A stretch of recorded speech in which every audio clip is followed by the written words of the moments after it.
আসসালামু আলাইকুম। আজকের ক্লাসে আপনাদের সবাইকে স্বাগত জানাচ্ছি। কেমন আছেন সবাই? আশা করি সবাই অনেক ভালো আছেন।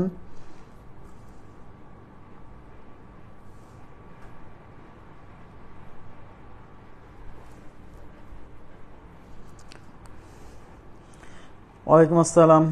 ওয়ালাইকুম আসসালাম। আচ্ছা, আজকে বিন্যাস সমাবেশের খুবই গুরুত্বপূর্ণ একটা ক্লাস হবে, কারণ এই টপিক থেকে মানে আজকে যে টপিকগুলো পড়াবো এখান থেকে পরীক্ষায় প্রচুর প্রশ্ন আসছে। হ্যাঁ, মানে শুধু বিসিএস না, অন্যান্য সরকারি চাকরির পরীক্ষাতেও দেখা যায় এই জায়গাগুলো থেকে পরীক্ষায় প্রশ্ন হয়। ঠিক আছে, তো দেখেন। আচ্ছা, আমরা ক্লাস শুরু করে দিব।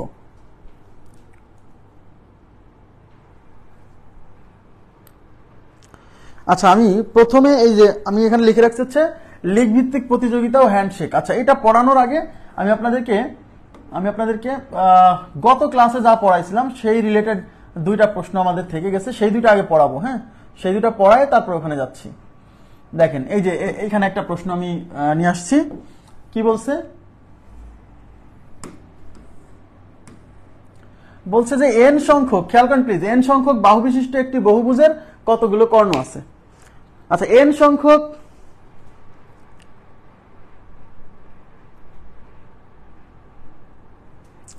এই যে বেশি বুঝলে কিন্তু প্রবলেম মোস্তফা, আমি কিন্তু আগেই বলছি যে জায়গা থেকে বেশি প্রশ্ন আসে সেগুলো আগে দিয়ে দেন। এটা কেমন কথা? সবকিছুতে একটা সিকোয়েন্স আছে। যে জায়গা থেকে প্রশ্ন বেশি আসে সেটা বোঝাতে হলে তো আগে কিছু থিওরি বোঝানো লাগে, তাই না? সবকিছু একটা সিকোয়েন্স আছে। আপনি নিজেও কিন্তু একজন শিক্ষক, ইংরেজি পড়াইছেন প্রায় 8-10 বছর, তাই না? তাহলে পার্ট অফ স্পিচ না পড়ায় তো আপনি সব জায়গায় যেতে পারবেন না। বুঝতে হবে নাউন আগে কেন পড়ান, এটা বলেন আগে কেন নাউন পড়ান। নাউন আগে পড়ান, কারণ নাউন লাগবে পরে যায়। নাউন না যদি নাউন কেউ না চেনে তাহলে পরে যায় কাজ হবে না। এই জন্য আগে নাউন পড়াই নেন। কথা বুঝছেন? একটু ধৈর্য ধরেন, পাবেন, সমস্যা নেই। আদাব। এন সংখ্যক বাহু বিশিষ্ট একটি বহুভুজের কতগুলো কর্ণ আছে। তাহলে আমরা কি পড়ছিলাম? একটা বহুভুজের কর্ণ কতগুলো পাওয়া যায়। একটা বহুভুজের কর্ণ বলতে কি বোঝায় একটু তাকাবেন প্লিজ। এই যে কোনো দুই মানে কৌণিক বিন্দু যুক্ত করলে, যে কোনো দুই কৌণিক বিন্দু যুক্ত করলে কর্ণ তৈরি হয়। তার মানে একটা কর্ণ পেতে গেলে আমাকে কয়টা কৌণিক বিন্দু লাগে? দুইটা কৌণিক বিন্দু লাগে। তাহলে আমি কৌণিক বিন্দু কয়টা আছে? যেহেতু এন সংখ্যক বাহু বিশিষ্ট বহুভুজ, তার মানে এন সংখ্যক কৌণিক বিন্দু আছে। তাহলে এন সংখ্যক কৌণিক বিন্দু থেকে আমরা যদি দুইটা কৌণিক বিন্দু যতভাবে সিলেক্ট করা যাবে তত সংখ্যক কর্ণ পাওয়া যাবে, তাই কিনা? আচ্ছা, তাহলে আমাদের দরকার হচ্ছে এই এন সংখ্যক কৌণিক বিন্দু থেকে দুইটা বিন্দু সিলেক্ট করার উপায় কত। আচ্ছা, তাহলে এন সংখ্যক কৌণিক বিন্দু থেকে দুইটা বিন্দু সিলেক্ট করার উপায় হচ্ছে NC2 এবং এই NC2 এতগুলো মানে সোজা কথা দুইটা করে কৌণিক বিন্দু সিলেক্ট করার উপায় হচ্ছে NC2, তাই কিনা? আর প্রতি দুইটা কৌণিক বিন্দু যুক্ত করলেই কিন্তু কর্ণ হয় না। আমরা দেখছিলাম যে দুইটা কৌণিক বিন্দু যুক্ত করলে বাহুগুলোও তার মধ্যে চলে আসে। তার মানে এখান থেকে বাহুর সংখ্যা বাদ দিলে এইটাই হচ্ছে একটা বহুভুজের কর্ণের সংখ্যা।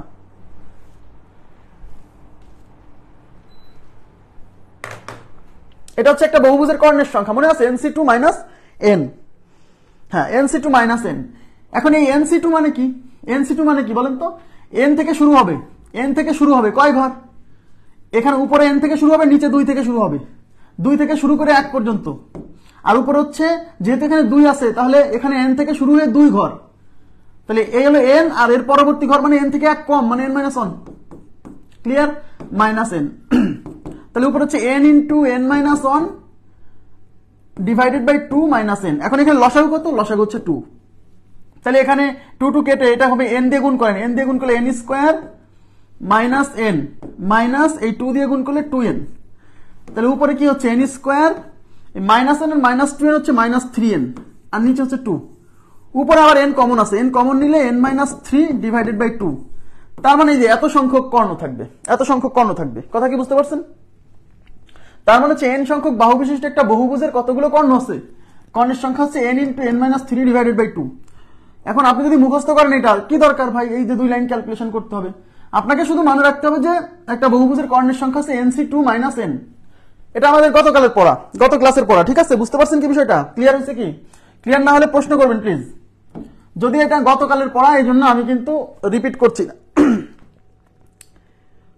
হ্যাঁ, এটা ফার্স্ট ম্যাথ। জি, এরপরে নেক্সট এখানে কি বলছে,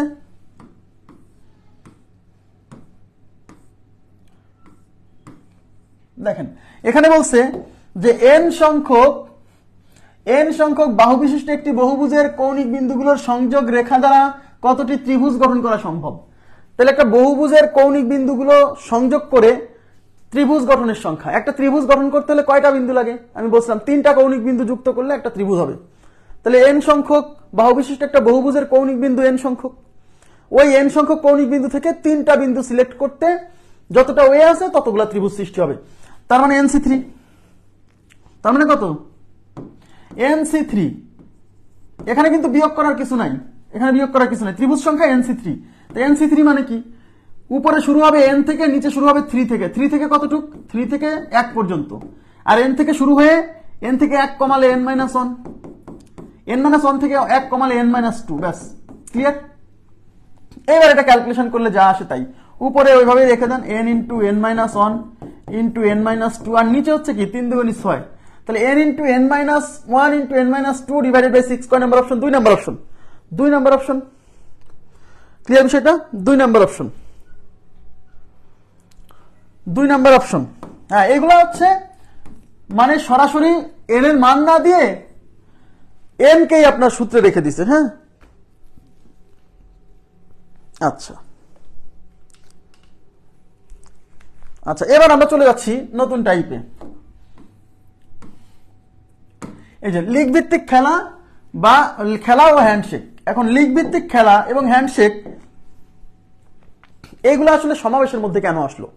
লিগ ভিত্তিক খেলা, মনে করেন যে কোনো একটা জায়গায় ABCD, একটু তাকাবেন প্লিজ, ABCD E এই 5টা দল ক্রিকেট খেলতেছে এবং খেলাটা হচ্ছে লিগ ভিত্তিক। লিগ ভিত্তিক খেলা বলতে বোঝায় প্রত্যেক দল প্রত্যেকের সাথে খেলবে, মানে এখানে A সবার সাথে খেলবে, আবার D সবার সাথে খেলবে, সবাই সবার সাথে একবার করে খেলবে, এটাকে বলা হচ্ছে লিগ ভিত্তিক খেলা। ওকে, এখন প্রশ্ন হচ্ছে যে এখানে তাহলে কতগুলো খেলা অনুষ্ঠিত হতে পারে? এই 5টা দল যদি সবাই সবার সাথে খেলে তাহলে এখানে খেলা কতগুলো অনুষ্ঠিত হতে পারে?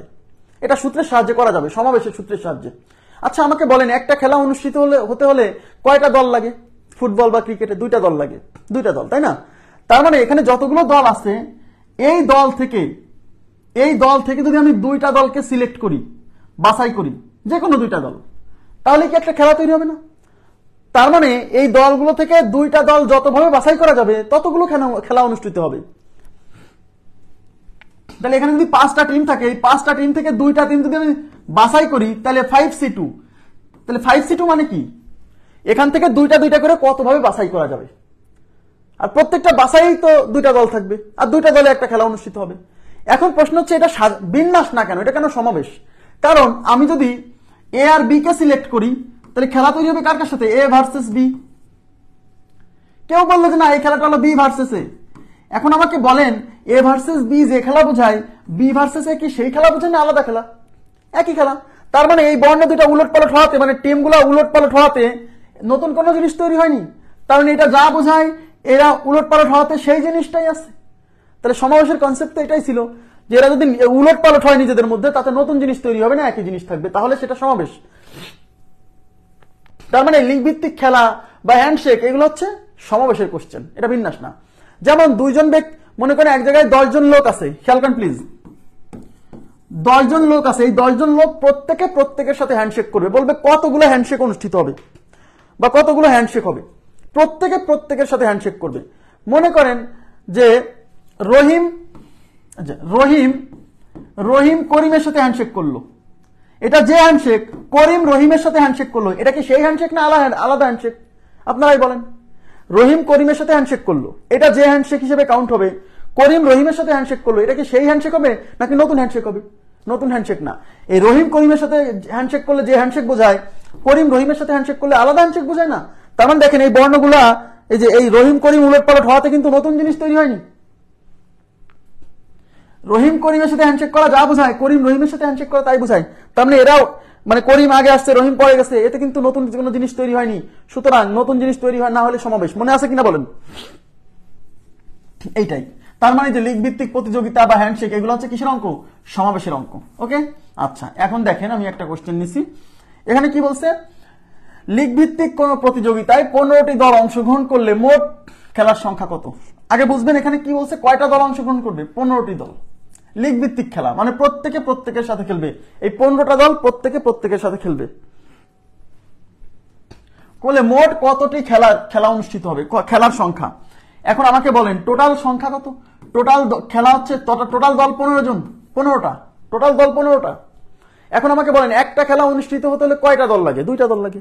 তার মানে এই 15টা দল থেকে আমি যতভাবে 2টা দল বাছাই করতে পারবো, প্রতি 2টা দল বাছাই হলে পারে ওদের মধ্যে একটা খেলা অনুষ্ঠিত হবে। ইয়েস, তার মানে এই 15 হচ্ছে এন এর সঙ্গে এন এর মান, আর এই 2 হচ্ছে আর এর মান। 15টা দল থেকে 2টা দল যতভাবে বাছাই করা যাবে ততটা খেলা অনুষ্ঠিত হবে। কারণ 15টা দল থেকে 2টা দল যত প্রকারে বাছাই করতে পারবেন, প্রতি বাছাই তো 2টা দল চলে আসবে, আর ওই 2টা দলের মধ্যে একটা খেলা অনুষ্ঠিত হবে। হ্যাঁ, তাহলে উত্তর হচ্ছে 15টা দল থেকে 2টা দল যত প্রকারে বাছাই করা যাবে ততগুলো খেলা অনুষ্ঠিত হবে। এইভাবে লিখে তারপর লিখবেন অতএব খেলার সংখ্যা।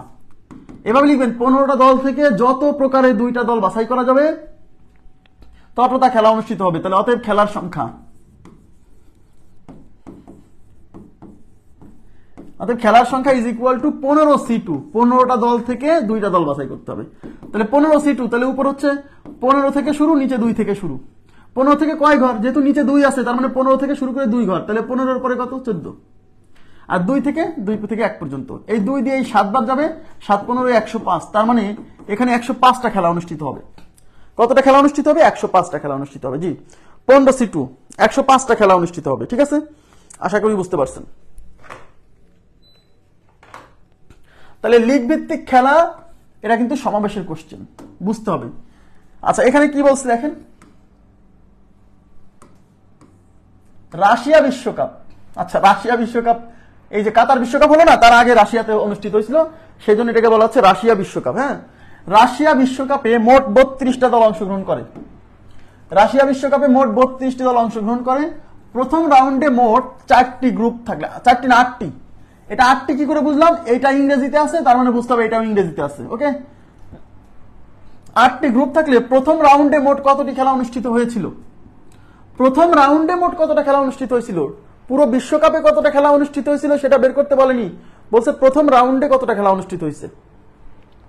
এর জন্য আপনার আবার ফুটবল নিয়ে একটু আইডিয়া থাকতে হবে, নাহলে কিন্তু পারবেন না।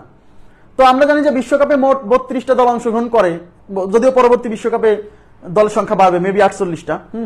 তো এখন 32টা দল অংশগ্রহণ করছে এবং প্রথম রাউন্ডে মোট কয়টা গ্রুপ ছিল? 8টা গ্রুপ। 8টা গ্রুপ, তাহলে প্রতি গ্রুপে কয়টা করে টিম ছিল?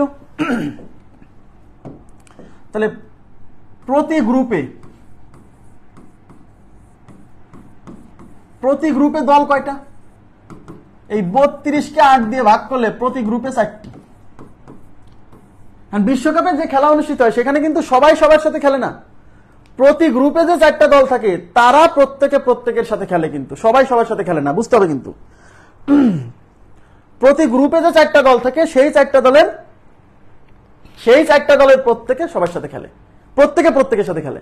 তাহলে প্রতি গ্রুপে যে 4টা দল আছে এরা প্রত্যেকে প্রত্যেকের সাথে খেলবে।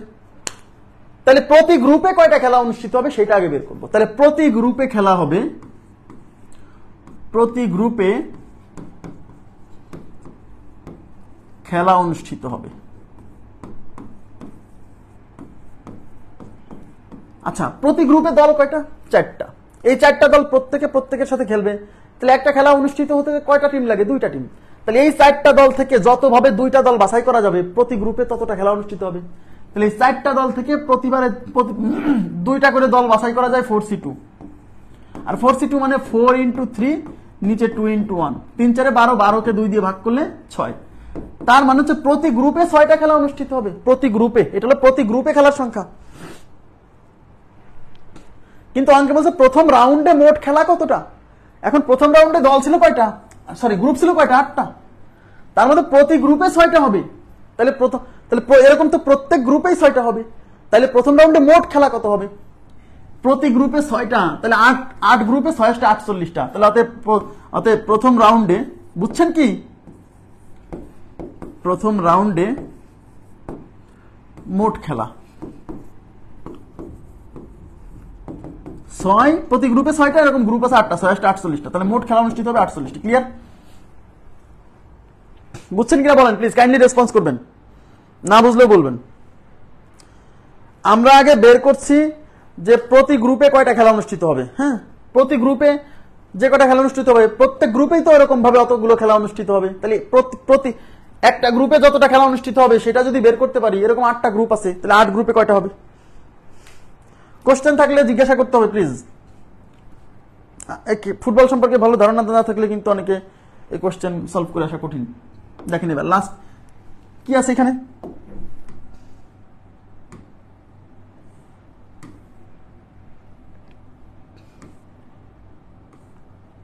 আচ্ছা,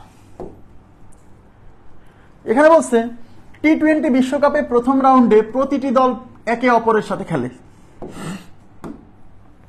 টি-20 বিশ্বকাপে প্রথম রাউন্ডে প্রতিটি দল একে অপরের সাথে খেলে। তার মানে বুঝতেই পারছেন, মানে প্রত্যেকটা দল প্রত্যেকের সাথে খেলে, গ্রুপ ভিত্তিক লিগ ভিত্তিক খেলা। হ্যাঁ, প্রথম রাউন্ডে প্রত্যেকের সাথে খেলে। প্রথম রাউন্ডে মোট 66টি খেলা অনুষ্ঠিত হলে কতটি দল বিশ্বকাপে অংশগ্রহণ করেছিল? কতটা দল বিশ্বকাপে অংশগ্রহণ করেছিল? তাহলে আমরা ধরে নিব তাহলে কতটা দল, এতক্ষণ পর্যন্ত কিন্তু দলের সংখ্যা দেওয়া ছিল যে এতগুলো দল আছে, মোট খেলা কত অনুষ্ঠিত হবে। এবার দলের সংখ্যা দেওয়া নাই, এবার বলছে যে প্রথম রাউন্ডে 66টা খেলা অনুষ্ঠিত হয়েছে, তাহলে মোট দল কতটা ছিল। তাহলে আমরা ধরে নিব দলের সংখ্যা n। তাহলে ধরি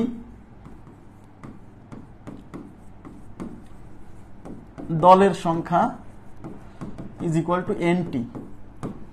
এখন বলেন একটা খেলা অনুষ্ঠিত হতে হলে 2টা টিম লাগে, তাহলে মোট কত খেলা অনুষ্ঠিত হবে?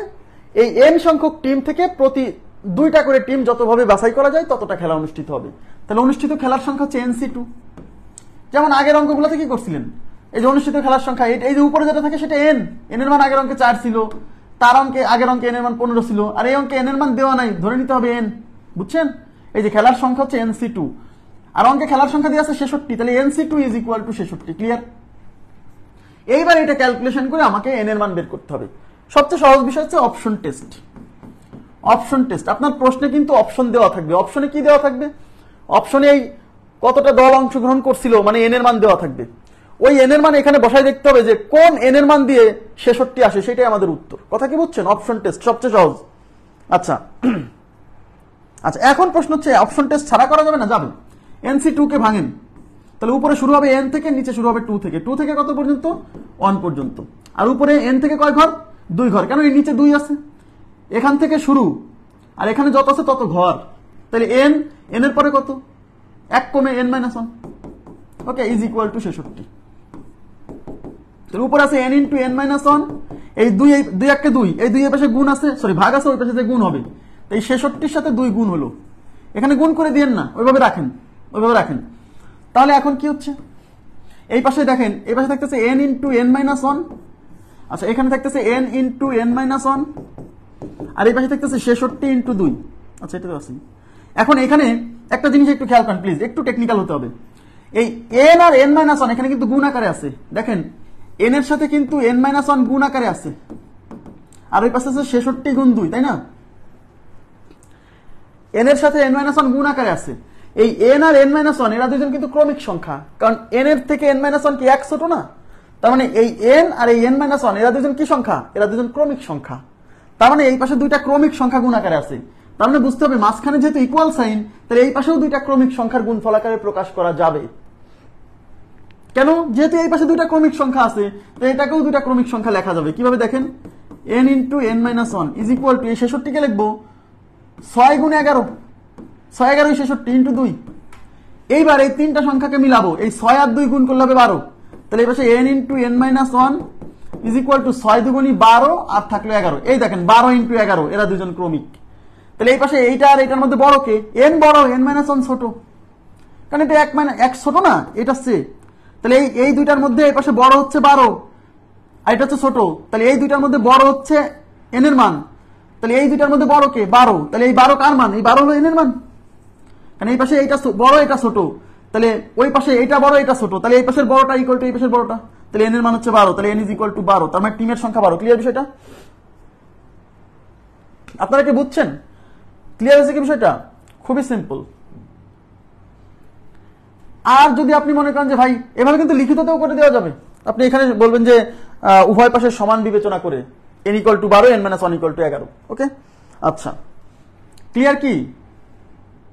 আচ্ছা, আর যদি মনে করেন যে কষ্ট হবে তাহলে করবেন অপশন টেস্ট।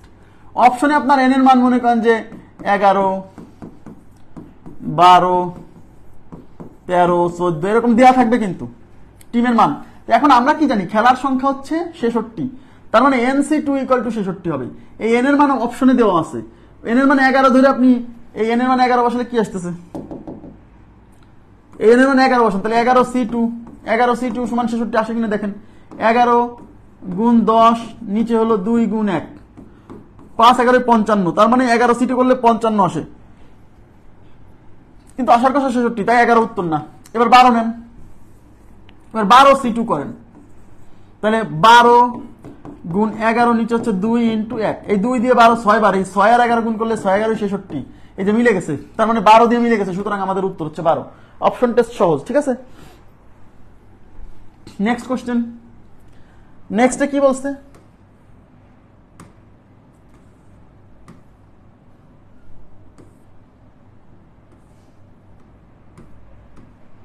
আচ্ছা লিয়াজু কমিটি, এখন লিয়াজু কি, আচ্ছা ও লিয়াজু যে কি মানে মানে এটাকে বলে হচ্ছে কি কমিটি বলে, মানে বিবাদ মিলিয়ে দেয় এরকম কমিটি থাকে না, যে দুই গ্রুপে বিবাদ লাগছে তাদের মধ্যে এই বিবাদ মিলাই দেওয়ার জন্য যে কমিটি, তাকে বলে লিয়াজু কমিটি। মানে আমার কাছে মনে হলো, এটা আই এম নট শিওর কিন্তু, ঠিক আছে, মানে একটা কমিটি। লিয়াজু কমিটির মিটিং শেষে 15 জন সদস্যের প্রত্যেকের সাথে করমর্দন মানে হচ্ছে হ্যান্ডশেক করলে মোট করমর্দনের সংখ্যা কত, মানে মোট হ্যান্ডশেক কতটা অনুষ্ঠিত হবে।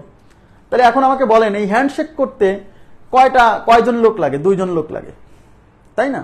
তার মানে একটা হ্যান্ডশেক অনুষ্ঠিত হতে হলে 2 জন লোক লাগে, তাহলে মোট লোক 15 জন। এই 15 জন থেকে 2 জন যতভাবে বাছাই করা যাবে, প্রত্যেকটা বাছাইয়ের জন্যই তো একটা করে হ্যান্ডশেক তৈরি হবে, কারণ প্রত্যেক বাছাইয়ে 2 জন আসবে আর ওই 2 জন পরস্পরের সাথে হ্যান্ডশেক করবে।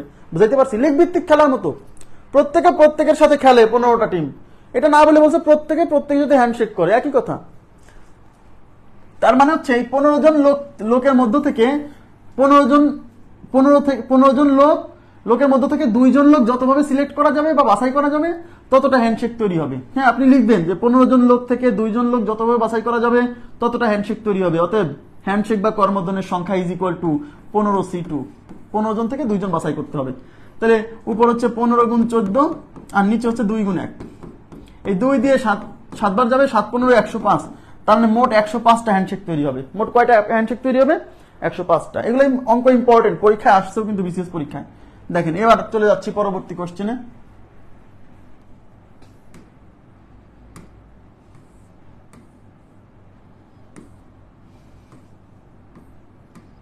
আচ্ছা, এখানে কি বলছে, একটি সভায় অংশগ্রহণকারী প্রত্যেকের সাথে করমর্দন করলো।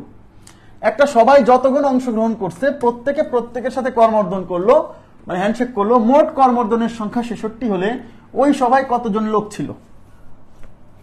মোট করমর্দনের সংখ্যা এবার দেওয়া আছে, এবার ওই সভায় কতজন লোক ছিল সেটা চাইছে। আর আগের অঙ্কে লোক সংখ্যা কত ছিল? 15, আর হ্যান্ডশেক কতটা অনুষ্ঠিত হয়েছে সেটা বের করতে বলছে। এই অঙ্কে বলেই দিছে হ্যান্ডশেক হয়েছে 66টা, তাহলে লোক কতজন ছিল সেটা বের করতে হবে। তাহলে আমরা ধরে নিব যে লোক ছিল কতজন? লোক ছিল হচ্ছে n সংখ্যক, আর একটা করমর্দন হতে সম্পন্ন হতে 2টা লোক লাগে বা 2টা হাত লাগে, তাই তো? তাহলে n সংখ্যক লোক থেকে 2 জন লোক যতভাবে বাছাই করা যাবে ততটা করমর্দন হবে। তার মানে করমর্দনের সংখ্যা হচ্ছে NC2, করমর্দনের সংখ্যা NC2, যেখানে n হচ্ছে লোক সংখ্যা। আগে যেমন 15 জন লোক ছিল তাই n এর মান 15 ছিল, এবার n এর মানই বের করতে বলছে, বুঝছেন? এটা হচ্ছে করমর্দনের সংখ্যা, আর কোশ্চেনে দেওয়া আছে 66 করমর্দনের সংখ্যা। তো এটাও করমর্দনের সংখ্যা, এটাও করমর্দনের সংখ্যা, এই দুটো সমান ইজ ইকুয়াল টু 66। এটা ক্যালকুলেশন করে n এর মান বের হবে 12। একটু আগে দেখাইছি NC2 ইকুয়াল টু 66, সেখান থেকে কিভাবে বের করছিলাম, ওখানে যেভাবে বের করছি ঠিক সেম সেইভাবে বের করবেন। হ্যাঁ সেম কোশ্চেন, জি। আচ্ছা, নেক্সট কোশ্চেনে চলে যাচ্ছি। এই যে 102, 103 এগুলো আমরা করে ফেলছি অলরেডি। হ্যাঁ, এবার দেখেন কমিটি, টিম বা দল গঠন বা গ্রুপ সমাবেশ, ভেরি ভেরি ইম্পর্টেন্ট। মানে এখন পর্যন্ত বিসিএস পরীক্ষায় সবচেয়ে বেশিবার যে জায়গা থেকে প্রশ্ন হয়েছে সেটা হলো কমিটি, টিম, দল গঠন বা গ্রুপ সমাবেশ। এই জায়গা থেকে সবচেয়ে বেশি কোশ্চেন হয়েছে বিসিএস পরীক্ষায়। কথা কি বুঝাইতে পারছি? এবং ইদানিং অন্যান্য চাকরির পরীক্ষাতেও এখান থেকে প্রশ্ন আসছে, যেমন প্রাইমারি দ্বিতীয় ধাপের পরীক্ষায় এখান থেকে প্রশ্ন আসছিল এই কমিটি গঠন থেকে, দল গঠন বা কমিটি গঠন থেকে। আচ্ছা দেখেন, তাহলে কমিটি গঠন, টিম গঠন, দল গঠন বা গ্রুপ সমাবেশ, এগুলো সব কি সমবায়। কমিটি গঠন সমাবেশের মধ্যে, টিম গঠন দল গঠন সমাবেশের মধ্যে। কেন? কারণ আপনি যদি একটা দল গঠন করেন, ওই দলে যে সদস্য থাকবে তাদেরকে উলট পালট করলে নতুন কোনো দল তৈরি হয় না। তাই দল গঠন, কমিটি গঠন এগুলো সমাবেশ, এগুলো কিন্তু প্রথম দিকে ক্লাসে বুঝাইছি, না বুঝলে কিন্তু বিপদ। দেখেন প্রথমে আমি একটা কোশ্চেন নিয়ে আসছি এখানে।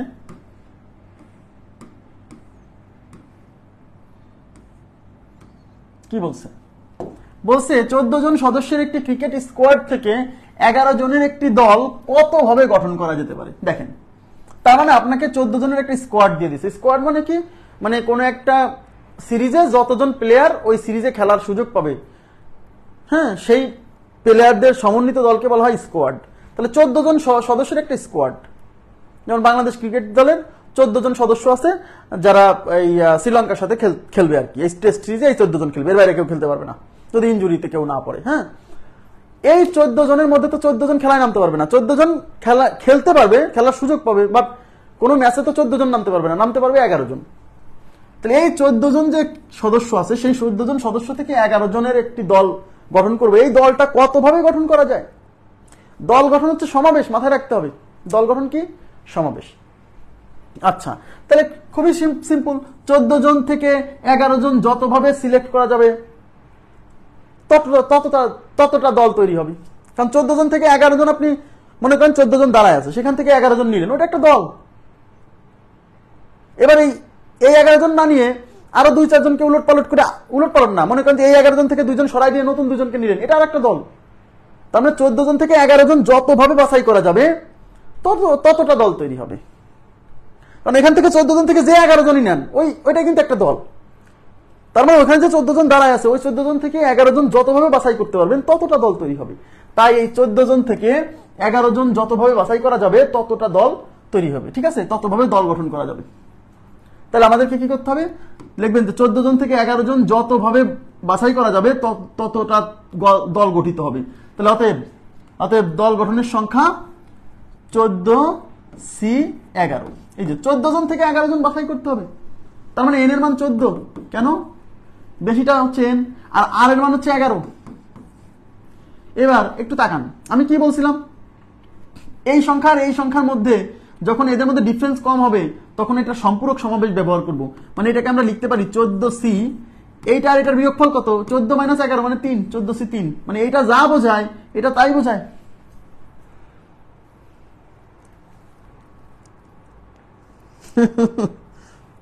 মোস্তফা খুব খুশি না?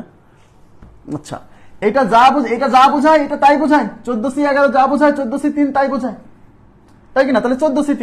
ওকে, আজকে আমি বোঝাবো যে 14C11 মানে এই সম্পূরক সমাবেশটা কি বা এটা কিভাবে হচ্ছে। ওকে, আচ্ছা, তাহলে উপরে 14 থেকে শুরু হবে আর নিচে 3 থেকে শুরু হবে। এখানে 3 থেকে শুরু করে 1 পর্যন্ত, আর উপরে 14 থেকে 3 ঘর পর্যন্ত যাবে। কেন? এই যে এখানে 3 আছে, এখানে যত থাকবে তত ঘর পর্যন্ত। তাহলে 14 পরে 13, তারপরে কত? 12। এবার দেখেন, এই 2 দিয়ে এটা যাবে 6 বার, এই 3 দিয়ে এটা যাবে 4 বার। তাহলে এই 13 আর 4 গুণ করলে 4 হচ্ছে 52, 52 সাথে 14 গুণ হবে। তাহলে 52 গুণ হচ্ছে 14। এবার নামটা পড়েন, 14 2 28 এর 8, হাতে কত? হাতে হচ্ছে 2। 5 70 আর 2 72, গুণ হলো নাকি?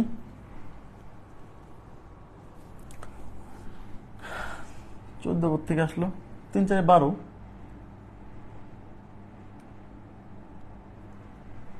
আসলে কার সাথে কি গুণ করতেছি? উলটপালট করে ফেলছি। আচ্ছা, এদিকে করি।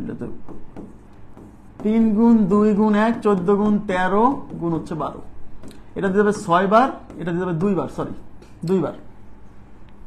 তাহলে এই 2 আর 14 গুণ করলে হচ্ছে 14 গুণ 28, 14 গুণ 28। তাহলে 28 গুণ 13, 28 গুণ 13, 28 গুণ 13, 3 8 24 এর 4, হাতে 2। এবার আড়াআড়ি গুণ, 3 দুগুণী 6, 3 দুগুণী 6, 8 8, 6 8 14, 14 আর 2 16, হাতে 1, 2 1 2 আর 1 3, 364। তার মানে 364 ভাবে আমাদের কি দল গঠন করা যাবে। 364 ভাবে দল গঠন করা যাবে। ঠিক আছে, খুবই সিম্পল, বাট এটা সবচেয়ে ইম্পর্টেন্ট। খুব সিম্পল টাইপ, বাট এটা ইম্পর্টেন্ট বেশি প্রিলির জন্য। এর মধ্যে অনেক জটিল অঙ্ক আছে, বাট প্রিলির জন্য সহজগুলো ইম্পর্টেন্ট। ওকে, আচ্ছা এবার নেক্সট কোশ্চেনে চলে যাচ্ছি। নেক্সট কি বলছে?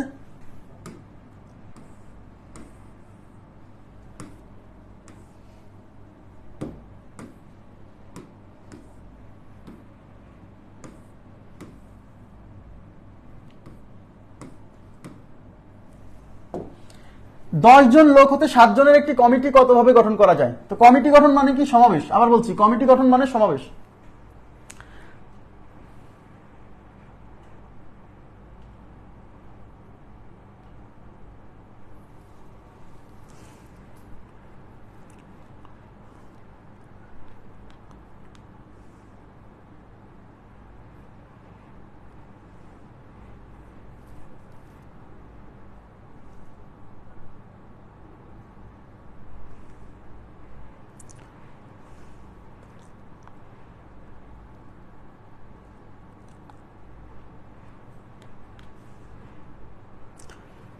একশো পাঁচ।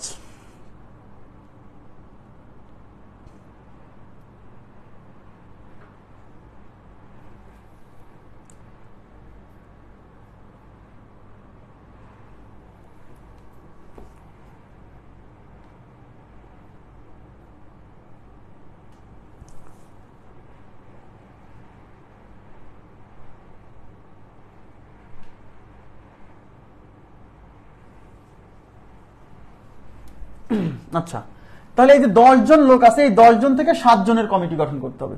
তাহলে আপনার কাছে 10 জন লোক আছে, সেই 10 জন লোক থেকে 7 জনের কমিটি, তাহলে আপনি তো 10 জনকেই নিতে পারবেন না, আপনাকে 7 জন নিতে হবে। তাহলে এই 10 জন থেকে 7 জন যত ভিন্নভাবে বাছাই করা যাবে, আপনি যে কোনো 7 জনকে নিলেন, এটা একটা কমিটি। এখন এই 7 জনের মধ্যে থেকে 2 জনকে সরাই দিয়ে নতুন 2 জনকে আনলেন, ওইটা আরেকটা কমিটি। তার মানে ওখান থেকে 7 জনকে আপনি যতভাবে বাছাই করতে পারবেন, প্রত্যেকটাই কিন্তু একটা কমিটি তৈরি হবে। তাহলে 10 জন থেকে 7 জন যতভাবে বাছাই করা যাবে ততটা কমিটি গঠন হবে। এটা লিখে তারপরে লিখবেন অতএব কমিটির সংখ্যা। ঠিক আছে, তাহলে 10 জন থেকে 7 জন যতভাবে বাছাই করা যাবে ততটি কমিটি গঠিত হবে। অতএব কমিটির সংখ্যা ইজ ইকুয়াল টু, এখানে হচ্ছে এন এর মান 10, হ্যাঁ, আর আর এর মান হচ্ছে 7।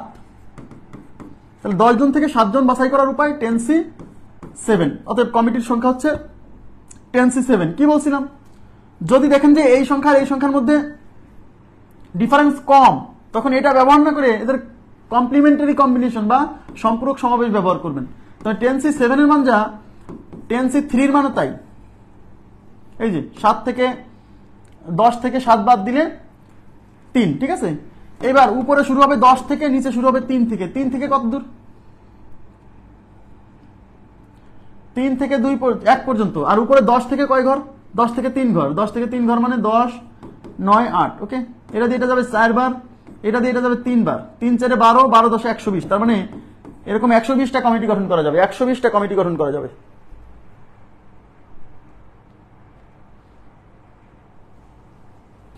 ওকে, আচ্ছা এবার নেক্সট কোশ্চেনে চলে যাচ্ছি।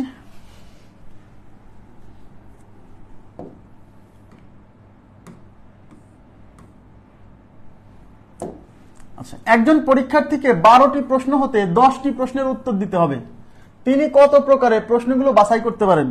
এই যে বাছাই কখন বলে? যখন সমাবেশ, তখন বাছাই বলবে। এখন এটা প্রশ্ন বাছাই কি সমাবেশ? আসলেই কি সমাবেশ? অবশ্যই। কেন?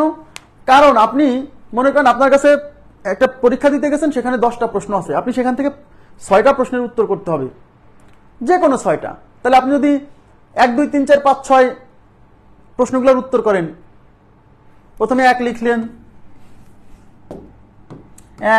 1 নাম্বার প্রশ্নের উত্তর, তারপরে 2 নাম্বার, তারপরে 3, তারপরে 4, তারপরে 5, তারপরে 6। আপনি এইভাবে না লিখে প্রথমে 2 লিখলেন, তারপরে 3, তারপরে 1, তারপরে 4, তারপরে 6, তারপরে 5। এই প্রশ্নের উত্তর এরকম এই সিকোয়েন্সে করা আর এই সিকোয়েন্সে করা, এটা কি নতুন কোনো উত্তর বোঝায়? মানে পরীক্ষক এইটা দেখলে যে নাম্বার দিবে, এটা দেখলে কি আলাদা জিনিস বুঝবে না? একই। কারণ আমরা জানি প্রশ্ন উলটপালট হলে তো নতুন কোনো অ্যান্সার দেওয়া হচ্ছে না। তাহলে প্রশ্ন উলটপালট হওয়াতে এটা নতুন কিছু বোঝাচ্ছে না, তাহলে এটা সমাবেশ। প্রশ্ন বাছাই কি? সমাবেশ। আর বাছাইয়ের কথা যখন উল্লেখ করে দিছে, তখন আপনি বুঝবেন এটা সমাবেশ। তাহলে 12টা প্রশ্ন থেকে 10টা প্রশ্ন বাছাই করতে হবে। তাহলে 12টা প্রশ্ন, তার মানে এন এর মান 12, n 12। আর বাছাই করতে হবে কয়টা? 10টা, তার মানে আর এর মান 10। তাহলে 12টা প্রশ্ন থেকে 10টা প্রশ্ন কতভাবে বাছাই করা যায়? 12C2 এই 12C10 এখন এই 12 আর 10 খুব কাছাকাছি হয়, এই 12C10 ব্যবহার না করে আমরা 12C2 ব্যবহার করব। এই যে 12 থেকে 10 বাদ দিলে 2, 12C2, তাহলে উপরে 12 গুণ 11 আর নিচে হচ্ছে 2 গুণ 1, এই 2 দিয়ে 12 6 বার যাবে, 6 11 66, তার মানে সে 66 উপায়ে সে প্রশ্ন বাছাই করতে পারে। এখন আমি আপনাদেরকে একটা জিনিস বোঝাবো যে সম্পূরক সমাবেশটা আসলে অ্যাকচুয়ালি কি, এটা আমি এখন বুঝাই দিব। কারণ আপনাদের অনেকের মনে প্রশ্ন জাগছে যে মানে সোজা কথা এই জিনিসটা আসলে কি, NCR NCN-R এই দুইটা জিনিস সমান কেন? ভেরি ভেরি ইম্পর্টেন্ট, জানেন এটা খুবই গুরুত্বপূর্ণ। অনেকে না ম্যাক্সিমাম মানে শিক্ষার্থী এটা বোঝে না যে NCR ইকুয়াল টু NCN-R কেন। তারা হয়তো মুখস্থ করছে, কোনো না কোনো ভাবে পার করে দিছে, বাট ম্যাক্সিমামই বোঝে না যে NCR is equal to NCN-R কেন, হোয়াই। মানে সোজা কথা 12C10 is equal to 10C2, এটা কেন হয়? এটা কেন হয় কেউ বলতে পারবেন? প্লিজ কাইন্ডলি একটু রেসপন্স করেন তো। মানে এটা কি, কেন সমান হলো? মানে এটা সমান হওয়ার কারণ কি? এটা কোনো লজিক নাই। আপনাদের কি মনে হয়? প্লিজ রেসপন্স করেন। আপনাদের কি মনে হয় যে এই দুটা জিনিস সমান হওয়ার কারণ কি? এর পেছনে কি আছে আসলে অ্যাকচুয়ালি? এই যে 12C10 is equal to 10C2, এটা সমান হওয়ার কারণ কি? কি মনে হয় বলেন তো? আচ্ছা 12C2, G 12C2, 12C10 equal to 12C2, এটা সমান হওয়ার কারণ কি? মানে এই দুটার বিয়োগফল 2 না, মানে উপরে ঠিকই থাকবে আর নিচে হচ্ছে এই পাশে এই দুটার বিয়োগফল বসবে। মানে আপনার কি মনে হয়? ভুল হোক, উত্তর ভুল হোক, বাট আপনার মনে হয় কি যে এটা এই দুটা জিনিস সমান হলো কেন? এই 12C10 কি বোঝায়? 12 জনের মধ্য থেকে 10 জনকে বাছাই করা যায় না যতভাবে, সেটা বোঝায় না? ইয়েস। আর 12C2 কি বোঝায়? 12 জনের মধ্যে থেকে 2 জন বাছাই করা যায় যতভাবে, তাই বোঝায় না?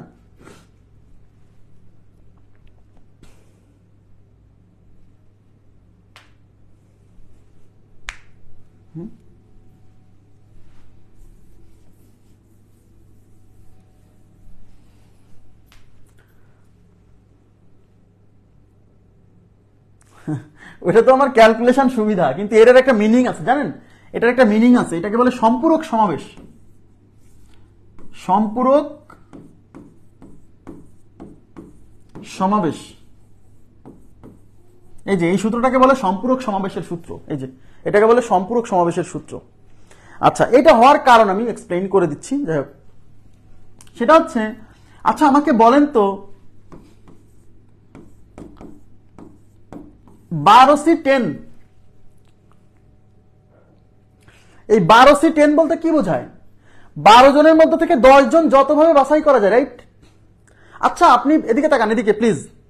আপনি আমাকে বলেন 12 জনের মধ্যে থেকে 10 জন কতভাবে বাছাই করা যায়, মানে কয়টা ওয়ে আছে 12C10? কিন্তু আমি যদি একটা কাজ করি, আপনাকে কেউ বললো যে এখানে 12 জন লোক দাঁড়ায় আছে, আপনি এখান থেকে 10 জনকে বাছাই করে নেন, এই 10 জন বাছাই করে নেওয়া সহজ নাকি ওখান থেকে 2 জন বাদ দেওয়া সহজ? বলেন। 2 জন বাদ দেওয়া সহজ। আপনি 10 জনকে বাছাই করবেন না, ওখানে থেকে আপনার যে 2 জনকে পছন্দ হচ্ছে না তাদেরকে সরাই দিবেন, তাহলে তো 10 জন বাছাই হয়ে গেল। ইয়েস, তার মানে হচ্ছে আপনি 12 জন থেকে 10 জনকে বাছাই করবেন, তার মানে হচ্ছে আপনি 2 জনকে বাদ দিবেন। হ্যাঁ, তার মানে 10C2, এই যে 12 জন থেকে 12C2, এই 12C2 মানে হচ্ছে 12 জন থেকে 2 জন বাদ দেওয়া। আরে ভাই, 12 জন থেকে 2 জন বাদ দেওয়া মানেই তো 10 জনকে সিলেক্ট করা।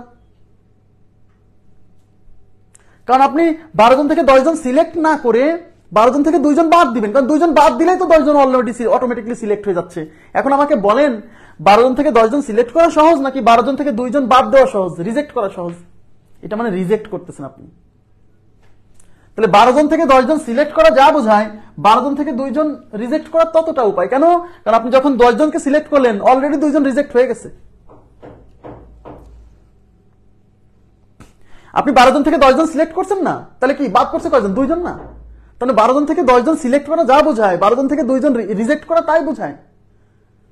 তার মানে 12 জন থেকে 10 জন যত প্রকারে সিলেক্ট করা যাবে, 12 জন থেকে 2 জন তত প্রকারে রিজেক্ট হবে। কারণ আপনি যতবার 10 জন সিলেক্ট করবেন ততবারই 2 জন রিজেক্ট হবে।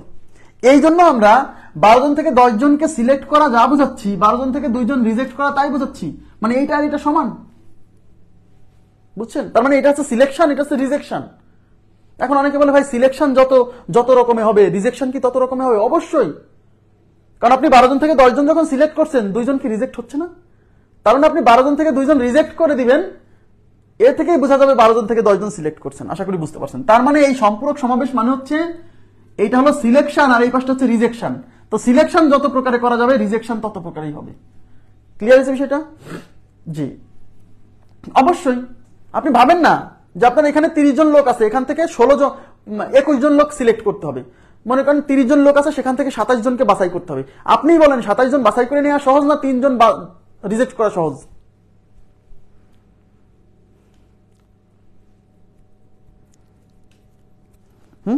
আমাকে বলেন 3 জন রিজেক্ট করা সহজ? তাই আমরা 27 জনকে বাছাই না করে 3 জন রিজেক্ট করতেছি। এই জন্য ক্যালকুলেশনের সময় এই সংখ্যাটা যখন বড় হবে, এই সংখ্যাটা নিচের সংখ্যা যখন বড় হবে, তখন আমরা এর সম্পূরক সমাবেশ ব্যবহার করে করব আমার ক্যালকুলেশনের সুবিধার জন্য, নাথিং এলস। আশা করি বুঝতে পারছেন। ওকে, 106 এর পরে আমরা চলে যাব। এর উত্তর কত ছিল? 12C10। আচ্ছা, এটা করানো হয়নি না? 12C10। তাহলে আমাদের এটার উত্তর কত বলেন তো? 12C10। 12C10 মানে হচ্ছে 12C2। এই যে এটা থেকে এটা বিয়োগ করেন 2, তাহলে 12 × 11 ডিভাইডেড বাই 2 × 1, এটা দিয়ে যাবে 6 বার, 6 11 66। তার মানে আপনি মোট 66 উপায়ে এই 12টা 10টা থেকে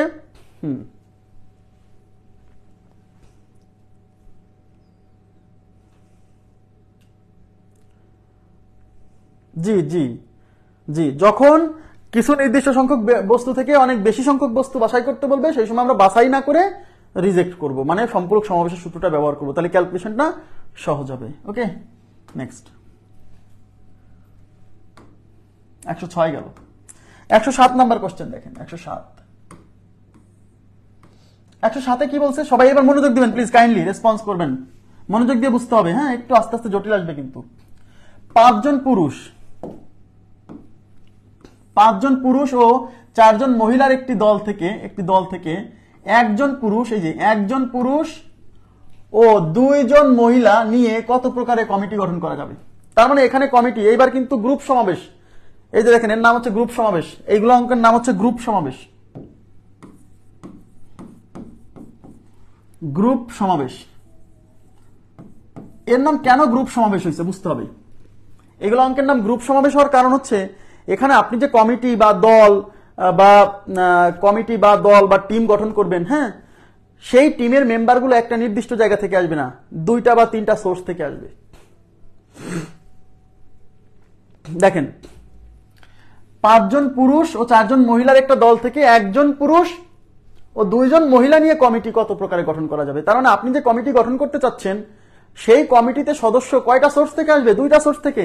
এই জন্য আমি হচ্ছে গ্রুপ সমাবেশ, 2টা গ্রুপ থেকে আসবে। এই 5 জন পুরুষের মধ্য থেকে আসবে একজন পুরুষ, আর এই 4 জন মহিলার মধ্য থেকে আসবে 2 জন মহিলা।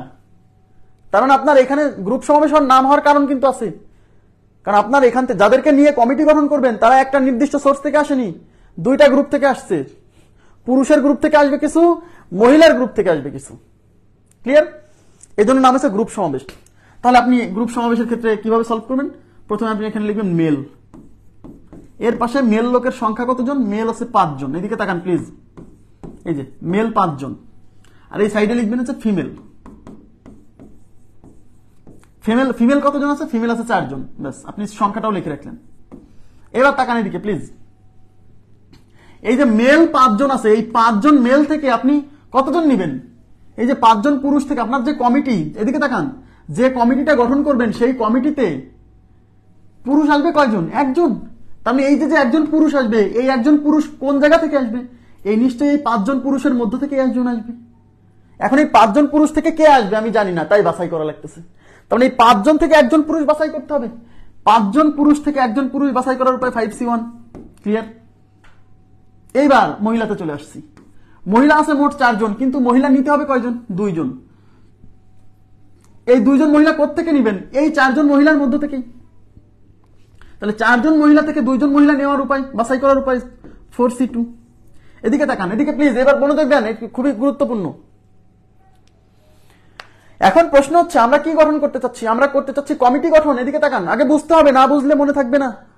আপনাদেরকে মনে বলছিলাম ইনকমপ্লিট ঘটনাগুলো গুণ করতে হয়, কমপ্লিট ঘটনাগুলো যোগ করতে হয়, বুঝতে হবে। আপনার টার্গেট কি? এদিকে তাকাতে বলছি। আপনার টার্গেট হচ্ছে কমিটি গঠন করা। এই কমিটি গঠনের মধ্যে আপনি যদি এই পুরুষ, এই যে 5 জন পুরুষ থেকে 1 জন পুরুষ বাছাই করেন, এতে কি কমিটি হয়ে যাবে? পূর্ণাঙ্গ কমিটি গঠন হবে না? হবে না, হবে না। কারণ শুধু পুরুষ নিয়ে তো কমিটি না, কমিটি তো পুরুষ মহিলা দুইটা নিয়েই। তাহলে শুধু এই 5 জন পুরুষ থেকে 1 জন পুরুষ নিলে পারে বাছাই করলে কমিটি গঠন হবে না, কারণ কমিটির মধ্যে পুরুষ মহিলা দুইটাই থাকবে। আবার যদি এই পুরুষ না নিয়ে শুধু মহিলা নেন, তাতেও কমিটি গঠন হবে না। তার মানে হচ্ছে এই 5 জন পুরুষ থেকে 1 জন পুরুষ বাছাই করার উপায়, এই জিনিসটা একটা ইনকমপ্লিট ঘটনা, কারণ এটা শুধু এইটুকু আমার কমিটি গঠন করতে পারছে না। আমার কথা কি বুঝছেন? আচ্ছা, আবার আবার এই যে 4C2, এই 4C2 মানে হচ্ছে 4 জন মহিলা থেকে 2 জন মহিলা বাছাই করার উপায়, শুধু এইটুক দিয়ে তো কমিটি গঠন হবে না। তার মানে এটা এই 4 জন মহিলা থেকে 2 জন মহিলা বাছাই করা, এটা একটা ইনকমপ্লিট ঘটনা, এটা একটা ইনকমপ্লিট ঘটনা। আর এই ইনকমপ্লিট ঘটনাগুলো গুণ হয়, তাই মাঝখানে গুণ। তার মানে এইটা গুণ এইটা। অপশনে এরকমও থাকতে পারে 5C1 × 4C2, এরকম অপশন থাকতে পারে। হ্যাঁ, তাহলে 5C1, আমাদের উত্তর হচ্ছে 5C1। খুবই সিম্পল। এবার বুঝছেন যে কমপ্লিট ঘটনা আর ইনকমপ্লিট ঘটনা না বুঝলে পারে আপনি প্রশ্নে যোগ বিয়োগ, এখানে যোগ দিবেন না গুণ দিবেন, উল্টাপাল্টা হয়ে যাবে কিন্তু। আচ্ছা, 5C1 × 4C2 বুঝে পড়তে হবে। ইনকমপ্লিট ঘটনাগুলো গুণ। আমি এখানে কমিটি গঠন করতে চাচ্ছি, তাহলে শুধু পুরুষ সিলেক্ট করলে কমিটি হবে না, কারণ কমিটির মধ্যে পুরুষ মহিলা দুইটাই থাকবে। বা শুধু মহিলা সিলেক্ট করলে হবে না, তাহলে শুধু পুরুষ সিলেক্ট করা এটা একটা ইনকমপ্লিট ঘটনা, শুধু মহিলা সিলেক্ট করা এটা একটা ইনকমপ্লিট ঘটনা। ইনকমপ্লিট ঘটনাগুলো গুণ। ওকে, 5C1 মানে 5 × 4C2 মানে 4 × 3, নিচে 2 × 1। ওকে, এটা 2 বার, 5 × 2 = 10, 3 × 10 = 30, তাহলে আমাদের উত্তর হচ্ছে 30। এরকম 30টা কমিটি গঠন করা যাবে। এবার বুঝছেন কিনা বলেন?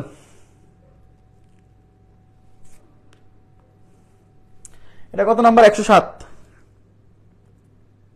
30, জি।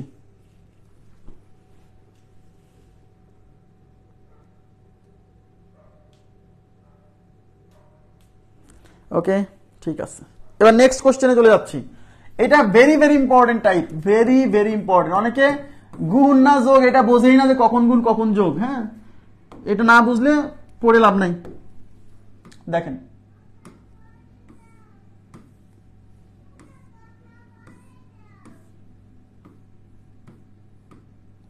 এখানে কি বলছে?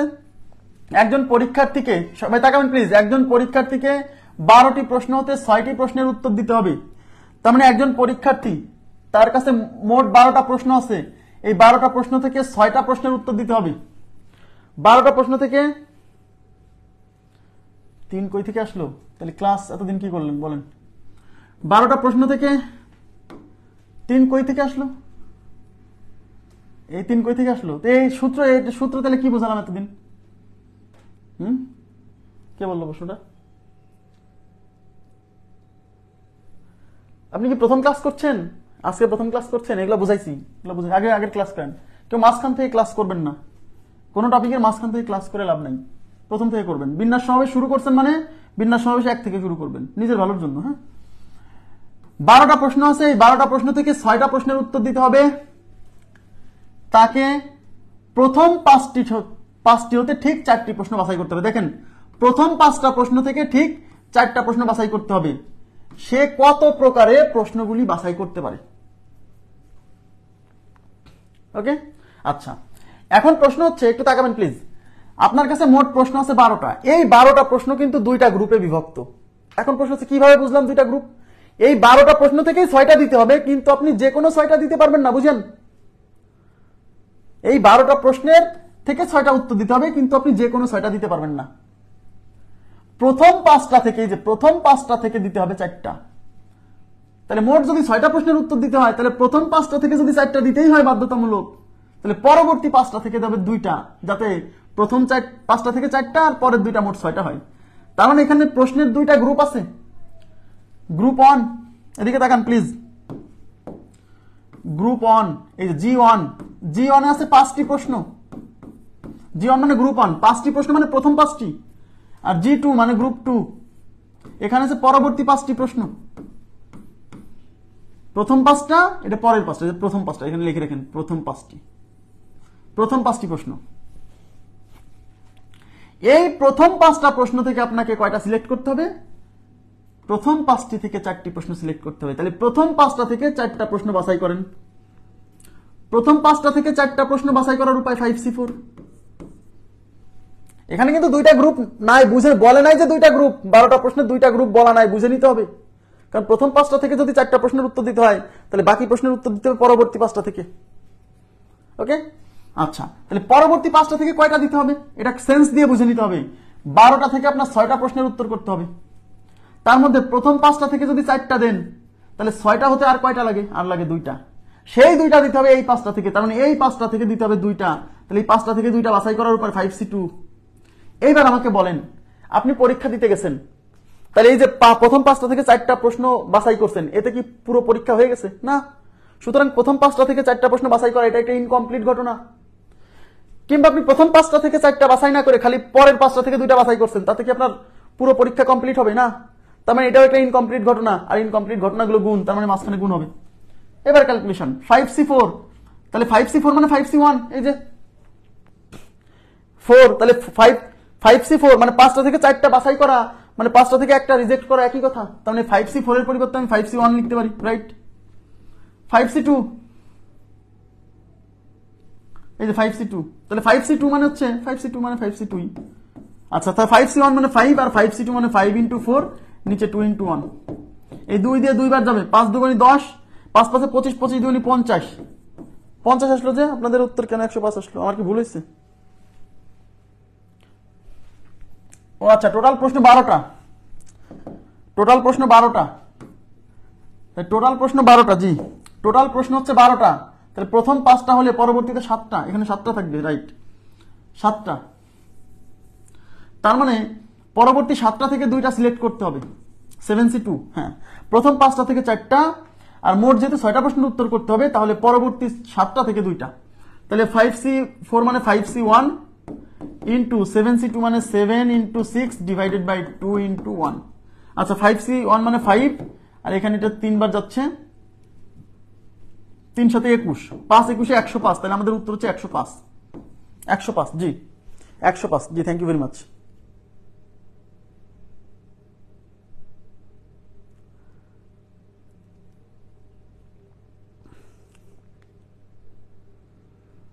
আচ্ছা, কোথায় বোঝেননি? আমার ভুল হয়েছিল যে আমি প্রশ্ন মোট 10টা ধরছি, 10টা ধরে এই পাশে 5টা লিখছি, এই পাশে 5টা লিখছি। দেখেন, প্রশ্ন টোটাল 12টা না? এই 12টা প্রশ্নের মধ্যে 2টা গ্রুপ আছে। কি করে অঙ্ক দেখে বুঝতেছি 2টা গ্রুপ আছে?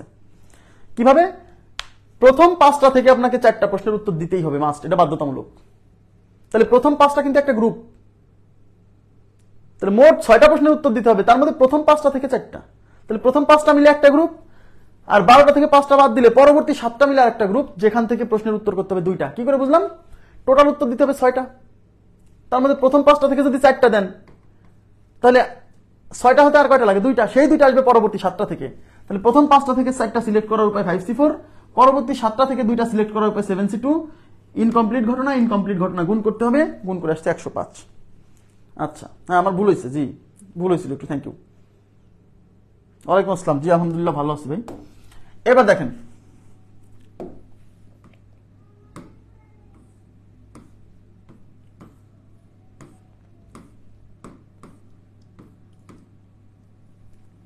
কি বলছে? 6 জন গণিত ও 4 জন পদার্থবিজ্ঞানের ছাত্র থেকে 6 জনের একটি কমিটি গঠন করতে হবে, যাতে গণিতের ছাত্রদের সংখ্যা গরিষ্ঠতা থাকে। বাংলা বুঝতে হবে, এই বাংলাগুলো না বুঝলে কিন্তু অবস্থা খারাপ।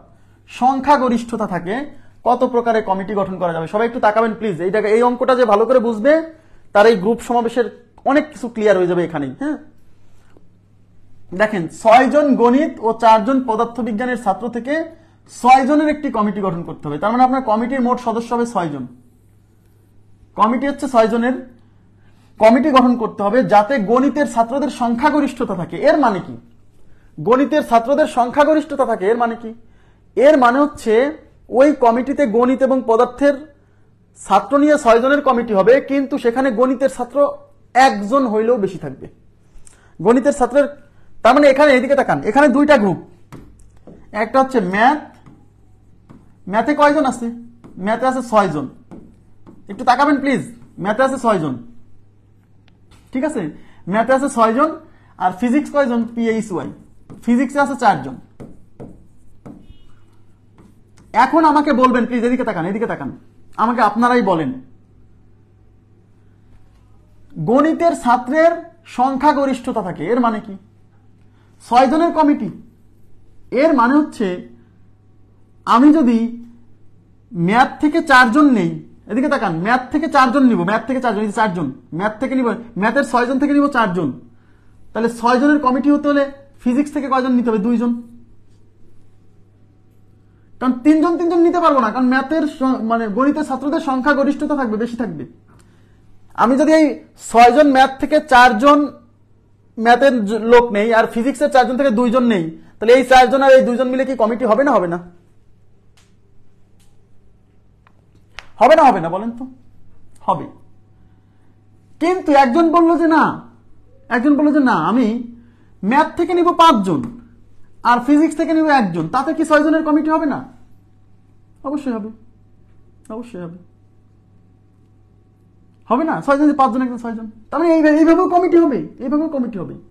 একজন বললো যে না, আমি ম্যাথ থেকে 6 জন নিব, ফিজিক্স থেকে কাউকেই নিব না, এভাবে কি কমিটি হবে না? হবে। কারণ গণিতের ছাত্রের সংখ্যাগরিষ্ঠতা থাকবে, এটাই শর্ত। ফিজিক্সের কেউ না থাকলেও সমস্যা নেই। কথা কি বুঝছেন? ফিজিক্সের কেউ না থাকলেও সমস্যা নেই, গণিতের ছাত্রের সংখ্যাগরিষ্ঠতা। কিন্তু আপনি যদি মোট যেহেতু 6 জন, তাহলে প্রথমে আপনি যে কাজটা করবেন, যতজনের কমিটি সেটাকে আগে 2 ভাগ করবেন, তাহলে 6 জনকে 2 দিয়ে ভাগ করলে 3, তাহলে সমান সংখ্যক সদস্য বিশিষ্ট কমিটি হলে ম্যাথের আসতো 3 জন, ফিজিক্সের আসতো 3 জন, তাই না? তো যেহেতু গণিতের ছাত্রের সংখ্যাগরিষ্ঠতা থাকবে, তাহলে এখানে 1 যোগ করে দিবেন, ব্যাস। তারপর থেকে কমিটি কতভাবে হতে পারে শুরু করবেন। তার মানে যদি আপনি সিলেকশনটা এইভাবে করেন, তাও আপনার গণিতের ছাত্রের সংখ্যাগরিষ্ঠতা থাকে। সিলেকশনটা যদি এইভাবে করেন, তাও গণিতের ছাত্রের সংখ্যাগরিষ্ঠতা থাকে। সিলেকশনটা যদি এইভাবেও করেন, তাও গণিতের ছাত্রের সংখ্যাগরিষ্ঠতা থাকে। তার মানে এইটাও আমাদের উত্তর। এইভাবেও আমরা উত্তর করতে পারি, এইভাবেও আমরা কমিটি গঠন করতে পারি। আমি কি বুঝাতে পারছি? এবার তাকান, তাহলে আমি এটাকে কেস 1 দিব, এটা হলো কেস 1, এটা হলো কেস 2, এটা হলো কেস 3। কথা কি বুঝছেন?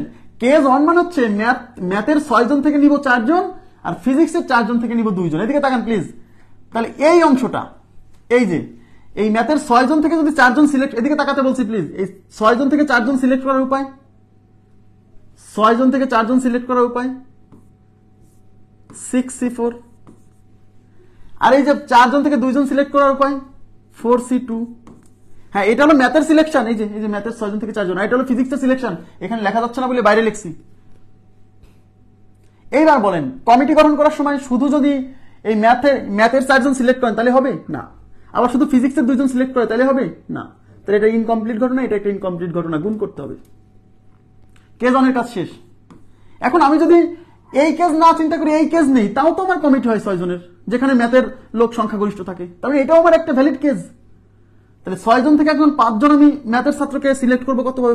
6C5। আর 5 জন যদি ম্যাথ নেই, তাহলে 1 জন নিতে হবে। এই যে 6 জনের সদস্য কমিটি, তাহলে 1 জন নিব হচ্ছে ফিজিক্স, 4 জন থেকে 1 জন ফিজিক্সের লোক সিলেক্ট করার উপায় 4C1। তাহলে এটা হলো ম্যাথের 6 জন থেকে 5 জন সিলেক্ট করা। তবে এটা একটা ইনকমপ্লিট ঘটনা, এটা একটা ইনকমপ্লিট ঘটনা, এটা গুণ করতে হবে। কেস 3 তে 6 জন থেকে 6 জন ম্যাথ থেকে 6 জনই নিব, তাহলে 6 জন থেকে 6 জন সিলেক্ট করার উপায় 6C6, আর ফিজিক্সের 4 জন থেকে 1 জন কেউ নেব, মানে 4 জন থেকে 0 জন নেওয়ার উপায় হচ্ছে 4C0। তাহলে এটা একটা ইনকমপ্লিট ঘটনা, এটা একটা ইনকমপ্লিট ঘটনা, গুণ করতে হয়। আপনারা কি বুঝছেন? এইবার এটা ক্যালকুলেশন করতে হবে, এটা ক্যালকুলেশন করতে হবে, এটা ক্যালকুলেশন করতে হবে। দেখেন, মনে মনে ক্যালকুলেশন করতে পারেন আপনি। এই যে 6C4 মানে 6C2, দেখেন এই 6 থেকে 4 বিয়োগ করেন, 6C2 না? তাহলে 6C2 মানে 6 × 5 ডিভাইডেড বাই 2 × 1, এটা দিয়ে যাবে 3, তাহলে 3 পাশে 15, এটা হলো 15। আর 4C2 মানে হচ্ছে 4 × 3 ডিভাইডেড বাই 2 × 1, 3 দুগুণে 6, তো এটা হচ্ছে 15, এটা হচ্ছে 6, 6 15 90, তার মানে এই প্রথম কেজে আসছে আমার উত্তর 90, বুঝছেন কি? 65 এখানে যত বেশি আসবে 65 মানে 61, তো এই 61 মানে 6 ইন্টু 4C1 মানে 4, 4 6 24, তার মানে এটা ক্যালকুলেশন করে আসতেছে 24। 66 এটা মানে হচ্ছে 1, আর 4C0 এটা মানে হচ্ছে 1, তাহলে এই দুটা গুণ করলে আসবে 1। এবার তাকান, তার মানে আমি কমিটি এইভাবেও গঠন করতে পারি, আমি কমিটি এইভাবেও গঠন করতে পারি, আমি কমিটি এইভাবেও গঠন করতে পারি, কারণ প্রত্যেকটা কেজেই ম্যাথের ছাত্রের সংখ্যাগরিষ্ঠ আছে, দেখেন গণিতের ছাত্রের সংখ্যাগরিষ্ঠতা আছে, বুঝছেন?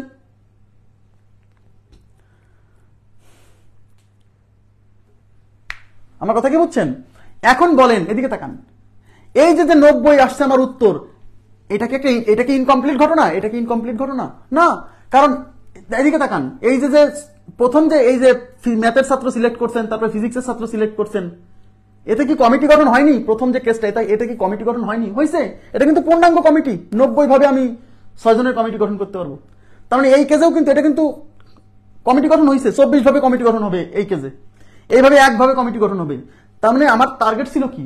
6 সদস্যের কমিটি গঠন করা। তাহলে এই কেসটা, এই যে কেসটা, এটা কি কমিটি গঠন করতে পারছে? পুরো অ্যান্সার না দিক, কিন্তু 90 ভাবে কমিটি তো গঠন করতে পারছে, তার মানে এটা একটা কমপ্লিট ঘটনা, কারণ আমার টার্গেট কমিটি গঠন করা, আমি কিন্তু কমিটি গঠন করতে পারছি। এটা একটা কমপ্লিট ঘটনা, এটা একটা কমপ্লিট ঘটনা, আর কমপ্লিট ঘটনাগুলো যোগ করতে হয়, তার মানে এগুলো যোগ করলে এখন উত্তর আসবে মোট কমিটির সংখ্যা। কথা কি বুঝতে পারছেন?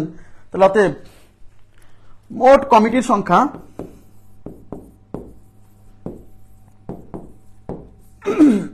ইজ ইকুয়াল টু 90 যোগ 24 যোগ 1, 24 আর 1 25, তাহলে 90 প্লাস 25 115, তার মানে মোট 115 ভাবে কমিটি গঠন করা যাবে।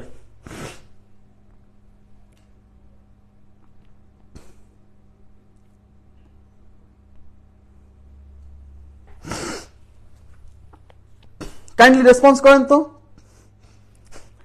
বুঝছেন কিনা বলেন?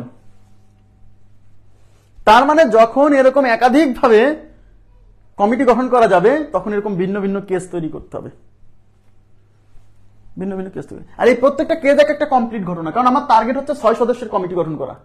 তাহলে এই যে 90টা আসছে, এখানে কি 6 সদস্যের কমিটি হয়নি? এই যে এখান থেকে 4 জন আসছে, এখান থেকে 2 জন আসছে, হ্যাঁ 6 সদস্যের কমিটি হয়েছে 90 ভাবে, তার মানে এটা একটা ইনকমপ্লিট ঘটনা। প্লিজ রেসপন্স করতে হবে, কোথাও সমস্যা থাকলে সেটাও বলতে হবে।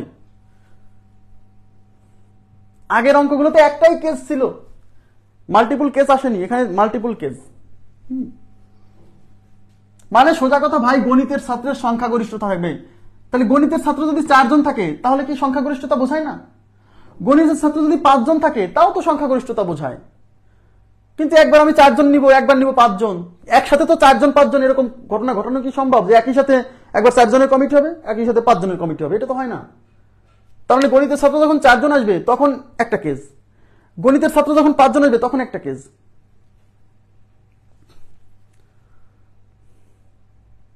ক্লাসটা আগে নিব কিভাবে ভাই? মানুষ তো নামাজ কালাম পড়ে আসতে আসতে 10টা বেশি বেজে যায়, ক্লাসটা 10:30টায় হয়, আজকে কোনো কারণে 11টায় হচ্ছে। হ্যাঁ, রোজার মাসে একটু সমস্যা হবে, এটা তো আমি আগে বলেই নিছি, প্রবলেম হবে। এখন এইভাবে তো টাইম মেনটেন করে প্রতিদিন, মানে এই রমজান মাসে টাইম মেনটেন করে ক্লাস নেওয়াটা কঠিন। ক্লাস তো সেভ থাকে, এমন না যে ক্লাস সেভ থাকে না, তাই না? বোঝা গেছে কি বিষয়টা? কোথাও প্রবলেম থাকলে একটু রেসপন্স করবেন প্লিজ।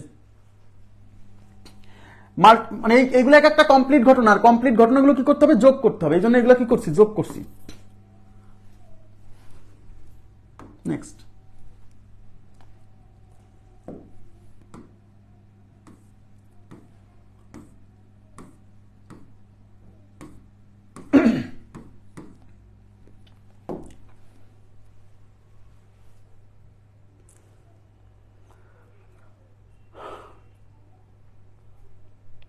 দেখেন এখানে প্রশ্ন, প্রতি গ্রুপে 5টি প্রশ্ন আছে, প্রতি গ্রুপে 5টি প্রশ্ন আছে, এমন দুটি গ্রুপে বিভক্ত 10টি প্রশ্ন হতে একজন পরীক্ষার্থীকে 6টি প্রশ্নের উত্তর দিতে হবে, এবং তাকে কোনো গ্রুপ থেকে 4টির বেশি উত্তর দিতে দেওয়া হবে না। সে কত প্রকারে প্রশ্নগুলো বাছাই করতে পারে? দেখেন এখানে 2টা গ্রুপ বলে দিছে, 5টা করে প্রশ্ন আছে, প্রতি গ্রুপে 5টা করে প্রশ্ন আছে, এমন 2টা গ্রুপে মোট 10টা প্রশ্ন আছে।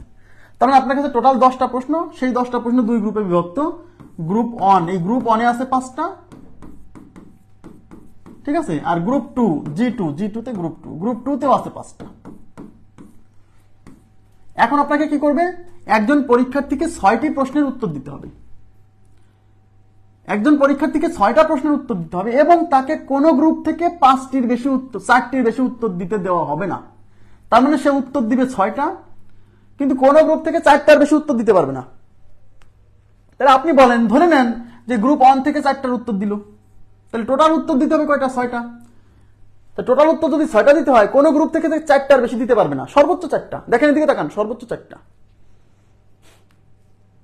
তাহলে গ্রুপ 1 থেকে 5টার মধ্যে থেকে 4টার উত্তর দিল, তাহলে 6টা দিতে হলে বাকি 2টা কোথা থেকে দিবে? গ্রুপ 2 থেকে দিবে 2টা। কিন্তু এমন তো হতে পারে যে সে 4টার বেশি দেওয়া যাবে না, কিন্তু 4টার কম তো দেওয়া যাবে। বুঝলেন কিন্তু বিষয়টা? কোশ্চেনে বলছে কোন গ্রুপ থেকে 4টার বেশি দেওয়া যাবে না, কিন্তু 4টার কম তো দেওয়া যাবে। তো সে চিন্তা করলো না, আমি গ্রুপ 1 থেকে 4টা দিব না, দেবো 3টা। তাহলে টোটাল 6টা প্রশ্নের উত্তর দিতে হলে বাকি 3টা আসবে গ্রুপ 2 থেকে। ও সে ভাবছে না, আমি গ্রুপ 1 থেকে 3টা দিব না, আমি আরো কম দিব, গ্রুপ 1 থেকে 2টা দিবে, একটা করে কমান 2টা দিবে। তাই টোটাল 6টা প্রশ্ন হতে হলে বাকি 4টা কোত্থেকে দিবে? গ্রুপ 2 থেকে। এইবার যদি মনে করেন যে না, গ্রুপ 1 থেকে আমি 2টা দিব না, আমি গ্রুপ 1 থেকে দিব একটা, তাহলে 6টা প্রশ্নের উত্তর দিতে হলে বাকি 5টা দিতে হবে গ্রুপ 2 থেকে। কিন্তু এই কেসটা ভ্যালিড না। কেন ভ্যালিড না? কারণ কোশ্চেনে বলে দিছে কোন গ্রুপ থেকে 4টির বেশি প্রশ্নের উত্তর দেওয়া যাবে না। তাহলে গ্রুপ 1 থেকে যদি কোনোভাবে একটা কোশ্চেনের উত্তর দেন, তাহলে গ্রুপ 2 থেকে 5টা দিতে হচ্ছে। কিন্তু কোশ্চেনে তো বলা আছে যে 4টার বেশি উত্তর দেওয়া যাবে না। 4টার বেশি দেওয়া যাবে না মানে 4টার কম দেওয়া যাবে, তার মানে এই 4 নাম্বার এই কেসটা ভ্যালিড না। ব্যাস। তার মানে এই যে 3টা কেস, এটা কেস 1, ওকে, এটা কেস 2, এটা হলো কেস 3।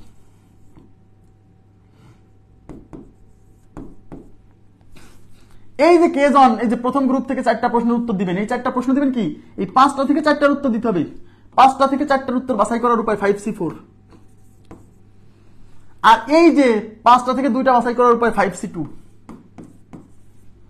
এটা কেস 1 এর ক্যালকুলেশন করতেছি, কারণ এখানে করা যাচ্ছে না। আমার কথা কি বুঝছেন? এই 5C4 মানে হচ্ছে এই যে 5টা থেকে 4টা বাছাইয়ের উপায় বোঝাচ্ছে। এই 5C2 মানে হচ্ছে এই যে এইটা বোঝাচ্ছে।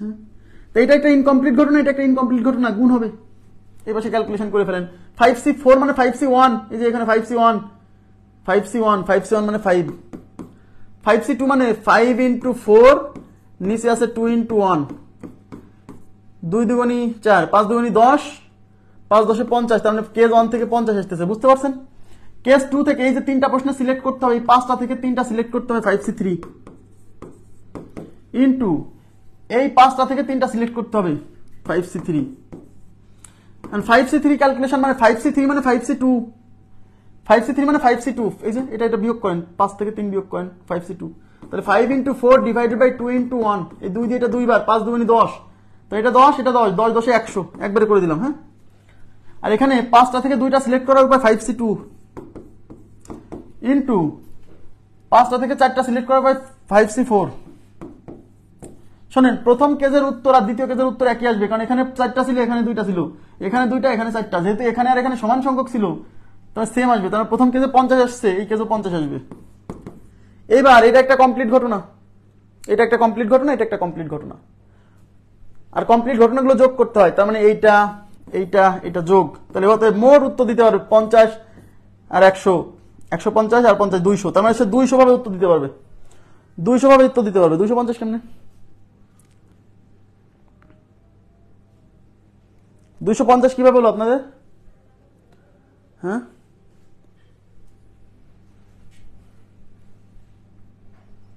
200 কিভাবে হলো 250? আপনারা কি বুঝছেন কেস কেন করতেছি? এই কেস কেন করতে হচ্ছে আগে বুঝতে হবে। কেস কেন করতেছি এটা বুঝতে হবে, না হলে কিন্তু মনে আসবে না যে এটা আমার কেস করে অঙ্ক করতে হবে, কেস আবার সাজাতে হবে।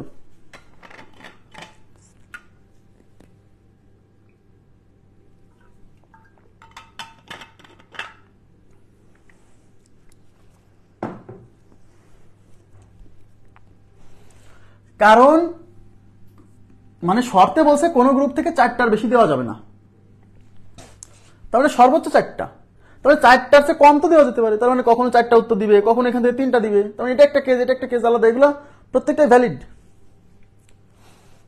প্রত্যেকটাই ভ্যালিড কেস। নেক্সট কোশ্চেনে চলে যাচ্ছি। কি বলছে?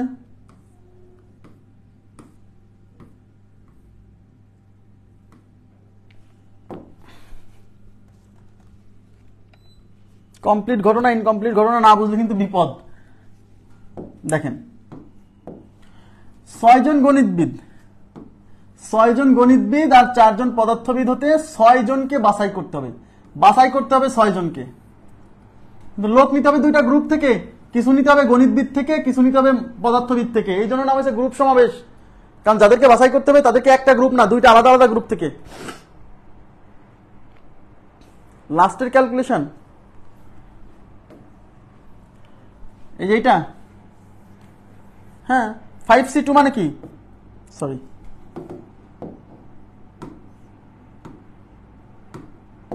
5C2 মানে হচ্ছে 5 × 4 ডিভাইডেড বাই 2 × 1 ইন্টু 5C4 মানে 5C1। এই যে এখানে বেশি, এদের মধ্যে ডিফারেন্স বেশি হলে পারে, মানে এখানে যদি বেশি হয় তখন কমপ্লিমেন্টারি কম্বিনেশন সম্পূরক সমাবেশ ব্যবহার করতে বলছি। 5C4 মানে 5C1 আর 5C1 মানে 5, এই জন্য এটার মান হচ্ছে 5। কথা বুঝছেন? এটা যেটা 2 বার, 5 × 2 = 10, 5 × 10 = 50। ক্লিয়ার?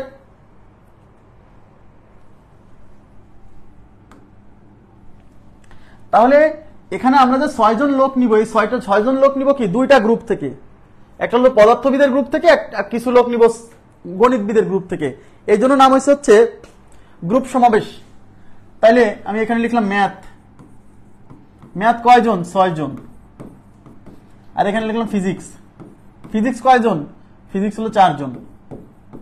ওকে, এখন আমার কমিটি হবে 6 জনের,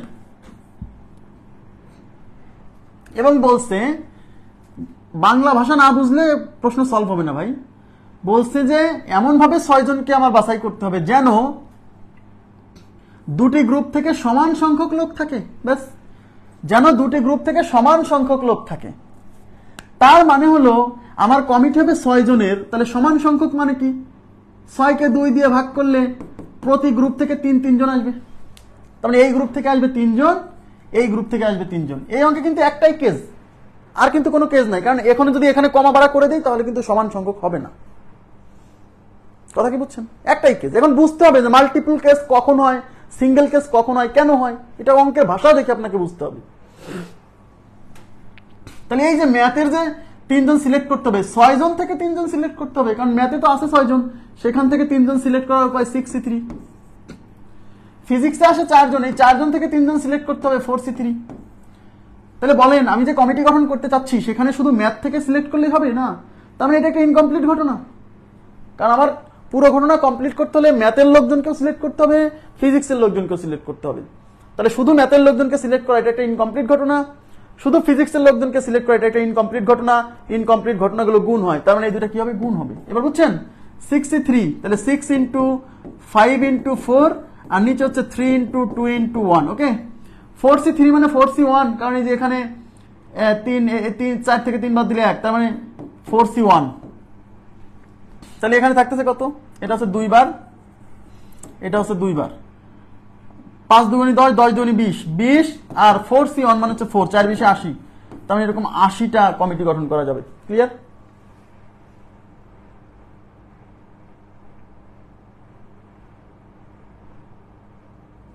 না, যেহেতু বলছে মেম্বার সংখ্যা সমান হবে, প্রতি গ্রুপে যেমন সমান সংখ্যক লোক থাকে, তাহলে সমান সংখ্যক লোক থাকলে পরে সেখানে আপনি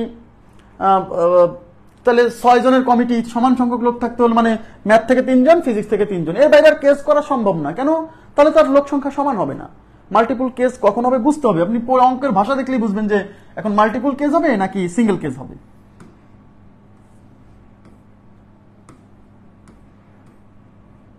দেখেন, 6 জন পুরুষ ও 5 জন মহিলা থেকে 5 সদস্যের একটি কমিটি কত প্রকারে গঠন করা যাবে যেন প্রতি কমিটিতে 2 জন পুরুষ থাকে। এবার বুঝতে হবে, হ্যাঁ, অঙ্কের ভাষা, অঙ্কটা পড়ে আপনি বুঝতে হবে কি করতে হবে। তাহলে আপনার 6 জন পুরুষ আছে, 5 জন মহিলা আছে, 5 সদস্যের একটা কমিটি কত প্রকারে গঠন করা যাবে যেন প্রতি কমিটিতে 2 জন পুরুষ থাকে। এবার আমাকে বলেন, প্রতি কমিটিতে যেন 2 জন পুরুষ থাকে, তাহলে প্রতি কমিটিতে যেন 2 জন পুরুষ থাকে, তাহলে পুরুষ 2 জন ফিক্সড, 2 জন পুরুষ, কিন্তু কমিটি কতজনের? কমিটি হচ্ছে 5 সদস্যের কমিটি, 5 সদস্যের কমিটি। এবার তাকান, তাহলে এখন প্রশ্ন হচ্ছে পুরুষ, এই যে মেল,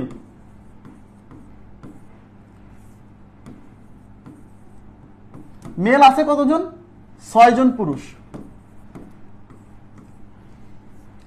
এই 6 জন থেকে আপনি 2 জন পুরুষের প্রতি কমিটিতে 2 জন পুরুষ থাকে, তবে 2 জন পুরুষের বেশি থাকবে না। 2 জন, দেখেন 2 জন পুরুষ প্রতি কমিটিতে 2 জন পুরুষ থাকে, তাহলে বাকিগুলা কে আসবে? বাকিগুলো মহিলা। সরাসরি বলছে না যে প্রতি কমিটিতে 2 জন পুরুষ ও 3 জন মহিলা থাকবে, এরকম বলছে না, বুঝে নিতে হবে। 6 জন পুরুষ ও 5 জন মহিলা হতে 5 সদস্যের একটা কমিটি কত প্রকারে গঠন করা যায়? প্রতি কমিটিতে যেন 2 জন পুরুষ থাকে। তার মানে এই যে মেল 6 জন, এখান থেকে 2 জন নিতে হবে। আর ফিমেল, ফিমেল আছে কতজন? 5 জন। এই 5 জন ফিমেল থেকে আপনার নিতে হবে কতজন? তাহলে 2 জন যদি পুরুষ থাকে, 5 সদস্যের কমিটি, দেখেন কমিটি হবে 5 সদস্যের, তাহলে 2 জন পুরুষ হলে 5 জন হতে হলে আর কয়জন লাগে? 3 জন। সেই 3 জন আসবে মহিলা থেকে, এই মহিলা 5 জন থেকে নিব 3 জন। এখানে কিন্তু মাল্টিপুল কেস আর হবে না, কারণ আমাকে বলছে প্রতি কমিটিতে 2 জনই পুরুষ থাকবে, তাহলে পুরুষ 2 জন, তাহলে পুরুষের সংখ্যা তো বাড়া কমানোর সুযোগ নাই, সুতরাং এটা আর মাল্টিপুল কেস তৈরি হবে না, একটাই কেস। তাহলে এই 6 জন পুরুষ থেকে 2 জন পুরুষ সিলেক্ট করার উপায় 6C2। এই 5 জন মহিলা থেকে 3 জন মহিলা সিলেক্ট করার উপায় 5C3। এখন আমার এই কমিটিতে শুধু পুরুষ সিলেক্ট করলে হবে না, তার মানে শুধু পুরুষ সিলেক্ট করা এটা একটা ইনকমপ্লিট ঘটনা, শুধু মহিলা সিলেক্ট করা এটা একটা ইনকমপ্লিট ঘটনা। ইনকমপ্লিট ঘটনাগুলো গুণ হয়, তার মানে এটা গুণ করতে হবে। তাহলে 6C2 মানে হচ্ছে 6 × 5 ডিভাইডেড বাই 2 × 1 ইন্টু 5C3 মানে 5C2, এই যে 5 থেকে 3 বিয়োগ দেন 5C2, তো 5C2 মানে 5 × 4 ডিভাইডেড বাই 2 × 1, বুঝছেন? আচ্ছা, এবার দেখেন এই 2 দিয়ে এটা গেল 2 বার, এই 2 2 কাটা, তাহলে 5 6 30, 30 গুণ 5, 3 5 15 আর একটা শূন্য, 150। ক্লিয়ার? 150, 150। এটা কত নম্বর কোশ্চেন? 112। বুঝতে হবে, হ্যাঁ, অঙ্কের ভাষা বুঝতে হবে যে অঙ্কে কি বলছে। 6 জন পুরুষ 5 জন মহিলা 5 সদস্যের কমিটি হবে। কমিটি হবে কত সদস্যের? 5 সদস্যের। আর এই সদস্যগুলো আসবে কোত্থেকে? মাল্টিপল পুরুষ থেকে আসবে কয়জন? এই যে 2 জন, প্রতি কমিটিতে 2 জন পুরুষ থাকে, তাহলে প্রতি কমিটিতে যদি 2 জন পুরুষ থাকে, বাকি 3 জন কোত্থেকে আসবে? মহিলা থেকে আসবে, বলা নাই, বুঝে নিতে হবে। তাহলে পুরুষ আসতেছে 2 জন, মহিলা আসতেছে 3 জন।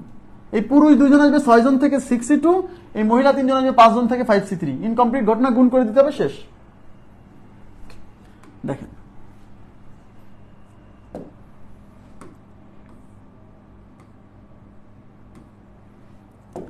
এখানে কি বলছে? 6 জন পুরুষ ও 5 জন মহিলা থেকে 5 সদস্যের একটি কমিটি কত প্রকারে গঠন করা যায় যেন প্রতি কমিটিতে 2 জন নির্দিষ্ট পুরুষ সর্বদা অন্তর্ভুক্ত থাকে। এইবার কিন্তু আগে ছিল প্রতি কমিটিতে 2 জন পুরুষ থাকে, এবার বলছে 2 জন নির্দিষ্ট পুরুষ, 2 জন নির্দিষ্ট পুরুষ সর্বদা অন্তর্ভুক্ত থাকবে। এর মানে কি? আমরা বুঝতে হবে, প্লিজ এই জায়গাটা বুঝতে হবে। আগে ছিল 2 জন পুরুষ থাকবে প্রতি কমিটিতে, আর এখানে বলছে 2 জন নির্দিষ্ট পুরুষ থাকবে। এর মানে কি বলেন তো? 2 জন নির্দিষ্ট পুরুষ সর্বদা অন্তর্ভুক্ত থাকবে মানে কমিটি আপনি যাই করেন না কেন, এরকম কিছু লোক থাকে না যে কমিটি, মনে করেন যে আপনি 10 জনের কমিটি করবেন, 3 জন লোক আছে ওদেরকে রাখতেই হবে, না হলে মানে সোজা কথা আপনার কমিটি পণ্ড হয়ে যাবে। এরকম কিছু লোক থাকে না যাদেরকে রেখে দিতে হয়, হ্যাঁ, যারা ডোনেশন দেয়, চাঁদা দেয়, মনে করেন একজন 5 লাখ টাকা ডোনেশন দিচ্ছে, কেন? কারণ তাকে যেন কমিটিতে রাখাই হয়। এরকম আছে না নাই? আছে কিনা বলেন? তাই 5 লাখ টাকা ডোনেশন দিছে, মানে ওকে কমিটিতে রাখতেই হবে। এই জন্য বলছে 2 জন নির্দিষ্ট পুরুষ, ওরা ডোনেশন দিছে, কেন? ওদেরকে যেন কমিটিতে রাখা হয়। তাহলে 2 জন নির্দিষ্ট পুরুষ, দ্যাট মিনস, এদিকে তাকান, তাহলে পুরুষ আছে কতজন? 6 জন। এদিকে মনোযোগ দিন, তাহলে 2 জন নির্দিষ্ট পুরুষ অন্তর্ভুক্ত থাকবে। কমিটি হবে কত সদস্যের? 5 সদস্য। এদিকে তাকান প্লিজ, অঙ্কটা খুবই গুরুত্বপূর্ণ, very very important question, very very important. বুঝতে হবে, ভাষা না বুঝলে কিন্তু সমস্যা। তাহলে 5 সদস্য। এখন আমাকে বলেন, আপনারা বলবেন এই অঙ্কে কি আমার 5 জন সিলেক্ট করা লাগবে? প্লিজ রেসপন্স করতে হবে, রেসপন্স করলে আপনার মাথায় কিন্তু ঢুকবে। আমাকে বলেন এই অঙ্কে 5 জন সিলেক্ট করা লাগবে? 5 সদস্যের কমিটি কিন্তু, 5 সদস্যের কমিটি কিন্তু আমার কি 5 জন সিলেক্ট করার দরকার আছে? বলেন। কমিটি 5 সদস্যের হলেও আমার কি 5 জন সিলেক্ট করার দরকার আছে? এই অঙ্কে কতজন সিলেক্ট করতে হবে বলেন তো? এই অঙ্কে কতজন সিলেক্ট করতে হবে আপনারাই বলেন। 5 সদস্যের কমিটি হলো, আপনি 5 জন সিলেক্ট করার দরকার নাই না। 5 জন কেমনে সিলেক্ট করবেন? কারণ 2 জন নির্দিষ্ট পুরুষ যে সর্বদা অন্তর্ভুক্ত থাকবে, তাহলে ওদেরকে তো সিলেক্ট করার সুযোগ নাই আপনার। ওরা যে ডোনেশন দিছে, ওরা যে অর্থ ডোনেশন দিছে যেন ওদেরকে কমিটিতে রাখাই হয়, তার মানে আপনার এই অঙ্কে 5 জন সিলেক্ট করার সুযোগ নাই। কেন? 2 জন নির্দিষ্ট পুরুষ সবসময় থাকবে, তার মানে ওদেরকে বাদ দিয়ে বাকি 3 জন সিলেক্ট করে কমিটি গঠন করতে হবে। ওরা সবসময় থাকবে, আর বাকি যারা থাকবে তাদের মধ্যে থেকে 3 জন সিলেক্ট করে ওই 2 জনের সাথে লাগাই দিবেন, 5 জন হয়ে যাবে। আমার কথা কি বুঝছেন? দ্যাট মিনস আপনার যে এই যে 6 জন, এদিকে তাকান, এই যে 6 জন পুরুষ, এই 6 জন পুরুষ থেকে 2 জন নির্দিষ্ট পুরুষ, 2 জন নির্দিষ্ট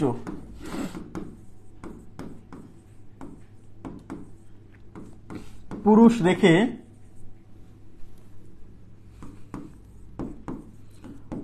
মোট লোক থাকলো কতজন বলেন? 2 জন নির্দিষ্ট পুরুষ রেখে দেন, যেহেতু ওদেরকে আর সিলেক্ট করার সুযোগ নাই, ওদেরকে তো বাছাই করা যাবে না, ওরা তো অটো সিলেকশন। তাহলে 2 জনকে বাদ দেন, তাহলে পুরুষ ছিল কয়জন? 6 জন। এইবার আপনারা আমাকে বলেন তো, ওই 2 জন, এদিকে তাকান প্লিজ,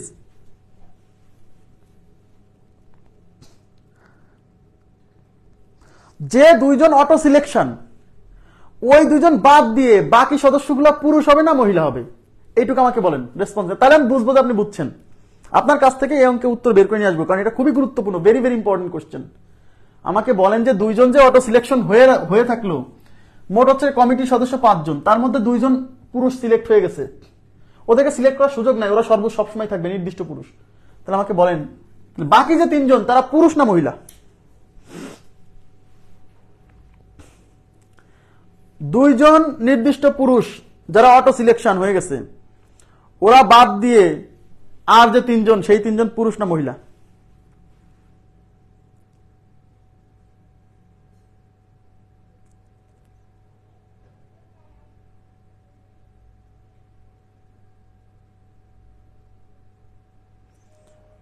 ভুল হোক সমস্যা নাই, কিন্তু কারেকশন হয়ে যাবে, ভুল হোক।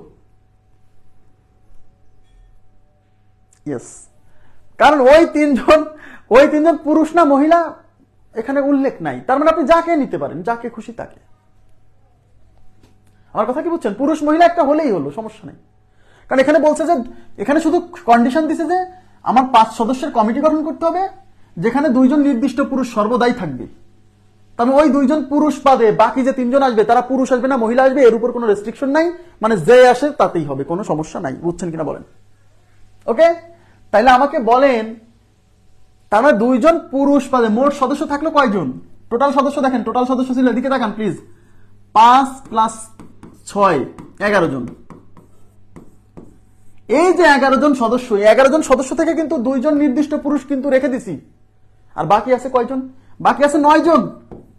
এই যে 9 জন, এই 9 জনের মধ্যে আছে 2 জন নির্দিষ্ট পুরুষ বাদ দিলে 4 জন পুরুষ আর 5 জন মহিলা, এই 9 জন। এই 9 জন থেকে আপনি 3 জন সিলেক্ট করবেন, সেই 3 জনের সাথে ওই নির্দিষ্ট 2 জনকে মিলাই দিবেন, হয়ে যাবে 5 জন। বুঝছেন কিনা বলেন? তার মানে 2 জন নির্দিষ্ট পুরুষ বাদ রেখে মোট লোক থাকলো কয়জন? 4 + 5 = 9 জন। এই 9 জন থেকে 3 জন সিলেক্ট করা যতভাবে যাবে ততভাবে কমিটি হবে। কেন? কারণ এই 9 জন থেকে 3 জন সিলেক্ট করবো, আর বাকি 2 জন তো অটো সিলেকশন বসে আছে। এই 9 জন থেকে 3 জন সিলেক্ট করবো, আর ওই 2 জনের সাথে অ্যাড করে দিব, হয়ে যাবে 5 জনের কমিটি। কথা কি আমি বুঝাইতে পারছি বলেন? সহজে বোঝেন। 2 জন নির্দিষ্ট পুরুষ কমিটিতে থাকবে, তার মানে পুরুষ 2 জনকে আপনি রেখে দেন। এই 2 জন পুরুষ বাদ দিয়ে যে সদস্যগুলাকে আপনি কমিটিতে নিবেন 5 জনের, তাহলে 2 জন পুরুষ যেহেতু নিয়ে নিছেন, ওরা নির্দিষ্ট পুরুষ সব সময় থাকবে, তাহলে বাকি আর লাগবে কয়জন? 3 জন। সেই 3 জন তো মহিলা না পুরুষ সেটা তো বলা নাই। 6 + 11 বুঝছেন না? এই যে 6 জন পুরুষ ছিল 6 জন, মহিলা ছিল 11 জন, সরি মহিলা ছিল 5 জন, তার টোটাল লোক সংখ্যা ছিল 11 জন। এই 11 জনের মধ্যেই থেকে তো 2 জন নির্দিষ্ট পুরুষ চলে গেছে, সেই 2 জন বাদ দিয়ে থাকতেছে 9 জন। বা এই 11 জন যদি না বোঝেন বাদ দেন, বাদ দেন। দুইজন নির্দিষ্ট পুরুষ বাদ দেওয়ার পরে কেন বাদ রাখতেছি, রেখে দিচ্ছি কেন? কারণ ওরা তো অটো সিলেকশন, ওদেরকে বাদ দিয়ে লোক থাকতেছে কয়জন? 6 জন পুরুষ থেকে 2 জন চলে গেছে, সিলেক্ট হয়ে গেছে, চেয়ারে বইছে, বাকি থাকতেছে 4 জন। আর মহিলা তো 5 জনের 5 জনই আছে, তাই লোক আছে কয়জন? 9 জন। এই 9 জন থেকে 3 জন সিলেক্ট করব, আর আগে যে 2 জন আছে সেই 2 জন তো ওদেরকে তো বাদ দিতে পারছি না, ওদেরকে তো সিলেক্ট করা লাগতেছে না। তাই 9 জন থেকে 3 জন সিলেক্ট যতভাবে করতে পারবো ততভাবে কমিটি গঠন হবে, কারণ এই 3 জন সিলেক্ট হবে আর ওই 2 জন তো আছেই আগে থেকে, মোট হয়ে যাবে 5 জন। এবার কি বুঝছেন? তার মানে যখন বলবে নির্দিষ্ট কিছু লোকজনকে রেখে আপনার সমাবেশ করতে হবে, তখন ওদেরকে বাদ দিয়ে বাকি যা থাকবে তাদের ভেতর থেকে বাকি যতজন লাগে সেই কয়জন নিতে হবে। আমার কথা না বুঝলে বলেন প্লিজ। তাহলে 5 সদস্যের কমিটি, অলরেডি 2 জন সিলেক্ট হয়ে গেছে, অটো সিলেক্ট, তাহলে আর লাগবে 3 জন, সেই 3 জন সিলেক্ট হবে 9 জন থেকে। 9 জন থেকে 3 জন সিলেক্ট করা হয় 9C3, এটা উত্তর, এই 9C3 উত্তর, ব্যাস। তার মানে 9 জন থেকে 3 জন যতভাবে সিলেক্ট করতে পারবো কমিটি ততভাবে হবে। কারণ আমি 3 জন সিলেক্ট কেন করতেছি, কারণ বাকি 2 জন তো অলরেডি সিলেক্ট হয়ে গেছে। তাহলে 9 × 8 × 7, নিচে হচ্ছে 3 × 2 × 1, এটা দিয়ে এটা যাবে 4 বার, এটা দিয়ে এটা যাবে 3 বার, 3 বার হতে 3 4 12, 7 বার হতে 84, তাহলে উত্তর হচ্ছে 84। Very very important question, very very important question. বুঝছেন কিনা বলেন, এবার বলেন প্লিজ। এই গোলাম মোস্তফা, তুমি বুঝছো ভাইয়া এই জায়গাটা? কারণ 2 জন নির্দিষ্ট পুরুষ নেওয়ার পরে বাকিগুলা কোত্থেকে আসবে এটা বলা নাই, তার মানে বাকিগুলা টোটাল যারা বাকি থাকবে তাদের মধ্যে থেকে আসবে।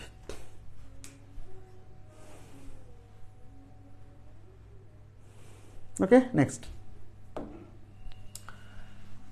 দেখেন,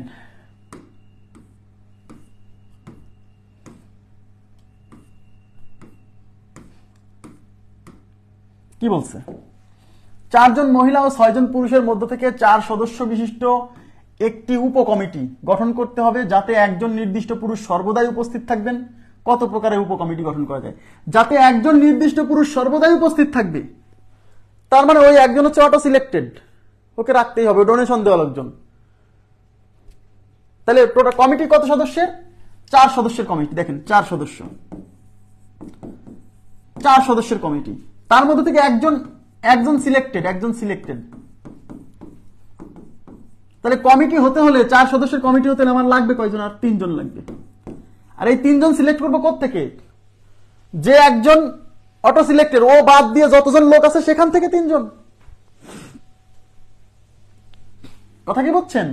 তাহলে বলেন 6 জন পুরুষ ছিল, 6 জন পুরুষ থেকে একজন তো সিলেক্ট হয়ে গেছে, তাহলে পুরুষ আছে কয়জন? 5 জন। তার মানে একজন পুরুষ বাদ রেখে, মানে নির্দিষ্ট একজন পুরুষ বাদ রেখে, যেহেতু ও সর্বদাই উপস্থিত থাকবে, দেখেন ও যেহেতু সর্বদাই উপস্থিত থাকবে, তার মানে ওকে তো সিলেক্ট করার দরকার নাই, ও তো অলরেডি সিলেক্টেড।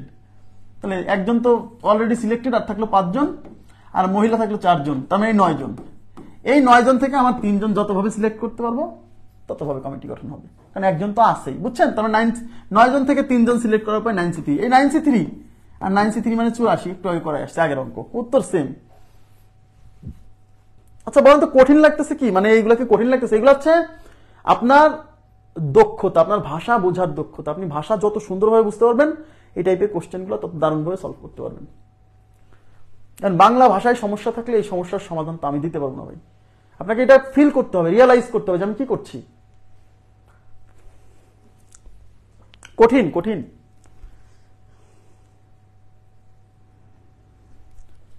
একশো 14 নাম্বার কোশ্চেন, 114 84, 113 84। নেক্সট কোশ্চেন দেখেন কি বলছে।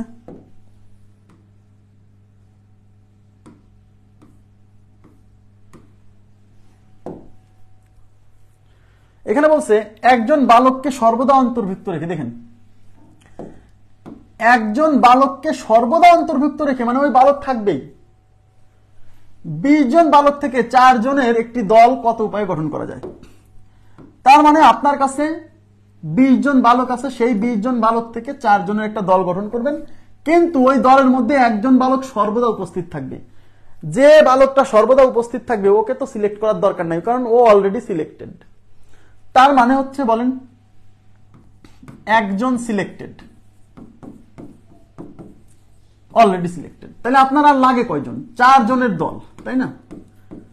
4 জনের দল, তার মধ্যে একজন সিলেক্ট হয়ে গেছে, তাহলে আপনার লাগবে আর 3 জন। এই 3 জন সিলেক্ট করতে হবে কাদের মধ্য থেকে?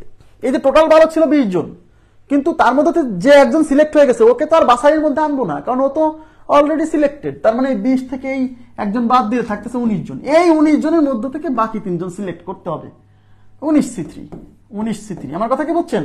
19C3 এটা ক্যালকুলেশন করলে যা আসবে তাই। হ্যাঁ, তাহলে 19C3 মানে হচ্ছে 19 × 18 × 17 ডিভাইডেড বাই 3 গুণ 2 গুণ 1, 3 6 18, 3 2 6, 3 19 57, 57 ইন্টু হচ্ছে 17।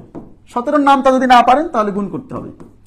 57 17 প্রথমে সরাই উপরে উপরে গুণ, 7 7 49 9 হাতে 4 রেখে দেন, আড়াআড়ি গুণ, 5 7 35 7 7 35 আর 7 42 42 আর 4 46 6 হাতে 4, 5 8 5 আর 4 9 969। তাহলে আমাদের উত্তর হচ্ছে 969।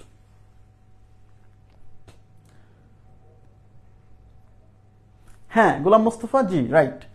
কারণ যে অলরেডি সিলেক্টেড তাকে তো আর পরে সিলেকশনের মধ্যে রাখার দরকার কি, কারণ ও তো সিলেক্ট হয়ে আছে, তাহলে ওকে বাদ দিতে হবে। ওকে বাদ দিয়ে যারা থাকবে, তুমি এটা চিন্তা করো না ভাইয়া, তুমি মনে করো একটা ক্রিকেট টিম গঠন করবা, 11 জনের, 15 জন লোক আছে, তার মধ্যে তোমাকে মনে করো এমন একটা খেলোয়াড় আছে যাকে রাখাই লাগবে, মানে ও ভালো খেলে, তাহলে ওকে তো তুমি বলবা তুই আগে ওখানে যা। তারপর তোমার হাতে যে 14 জন থাকবে, সেই 14 জন থেকে কিন্তু 10 জন সিলেক্ট করে ওখানে পাঠাই দিবা, সেন্স অ্যাপ্লাই করো, তাহলে কিন্তু সমস্যাটা সমাধান হবে দ্রুত। কথা কি বুঝছো? সেন্সটা অ্যাপ্লাই। মোস্তফা ভাইয়া বোঝার চেষ্টা করো, তুমি ক্রিকেট খেলার কথা চিন্তা করো, মনে করো 15 জন লোক আছে, তুমি 11 জনের টিম সিলেক্ট করবা, তার এই 15 জনের মধ্যে একজন একটা খেলোয়াড় আছে খুব ভালো ব্যাট করে, ওকে তো বাদ দিতে পারছো না, তাহলে ও তো অটো সিলেক্টেড, তাহলে ওকে বললা তুই ওইদিকে যা। তোমার হাতে এখন 14 জন থাকলো, সেই 14 জন থেকে কিন্তু 10 জন সিলেক্ট করবা, তাই না? এই জন্য কিন্তু কি করতেছি, একজন বালককে সর্বদা অন্তর্ভুক্ত রেখে, মানে যাকে অন্তর্ভুক্ত রাখবো ও তো অলরেডি সিলেক্টেড, তাহলে আমার যে কমিটি 4 জনের হবে, তাহলে আমার একজন তো সিলেক্টেড, তাহলে বাকি লাগবে 3 জন। সেই 3 জন কি এই 20 জন থেকে আসবে না, কারণ যে অলরেডি সিলেক্টেড তাকে তো এই 20 জনের মধ্যে থেকেও বাদ দিতে হবে। তাহলে 20 জনের থেকে ওকে বাদ দিলে 19 জন, সেই 19 জন থেকে 3 জন সিলেক্ট করতে হবে, সেন্স অ্যাপ্লাই করতে হবে, তাহলেই হবে। নেক্সট, ভাষা না বুঝলে বিন্যাস সমাবেশের কোশ্চেন সলভ করা কঠিন। দেখেন এই যে কি বলছে, 10 জন লোক থেকে 5 জন লোকের একটি কমিটি গঠন করতে হবে। তাহলে টোটাল লোক কত?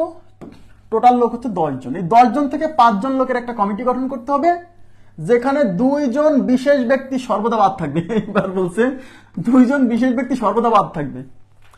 এইবার বলছে 2 জন বিশেষ ব্যক্তি সর্বদা বাদ থাকবে, মানে কি ওদেরকে কোনো কমিটিতেই রাখা হবে না। এরকম লোক থাকে না যে 20 জন লোক দাঁড়ায় আছে, 10 জন দাঁড়ায় আছে, আপনি 2 জন লোক আছে ওকে আপনার পছন্দ হয় না, আপনি কখনোই ওদেরকে কমিটিতে রাখবেন না।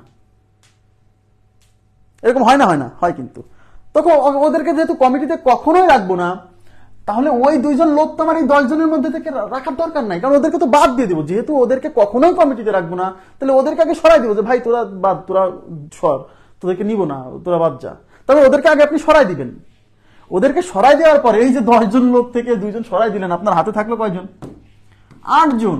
এই 8 জন থেকে একজন আপনি 5 জন সিলেক্ট করবেন, বুঝা গেল? এই 8 জন মানে সেন্স অ্যাপ্লাই করতে হবে। এটা বিন্যাস সমাবেশের অঙ্ক হচ্ছে, যত সেন্স আপনার গ্রো করবে আপনি তত অঙ্কগুলো ভালো করে বুঝতে পারবেন।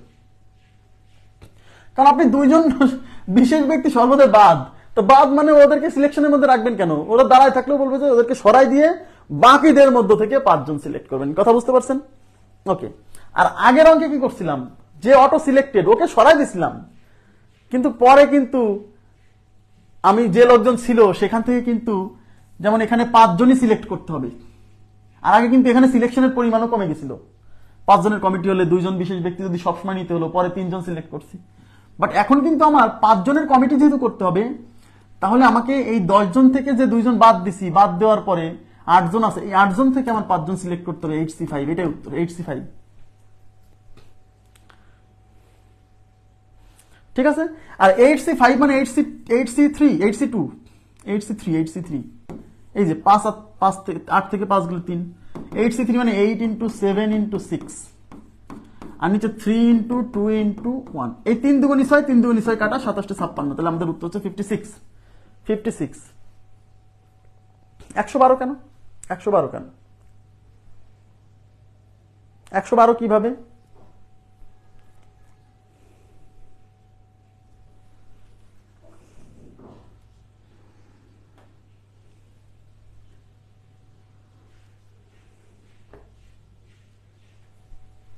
নেক্সট,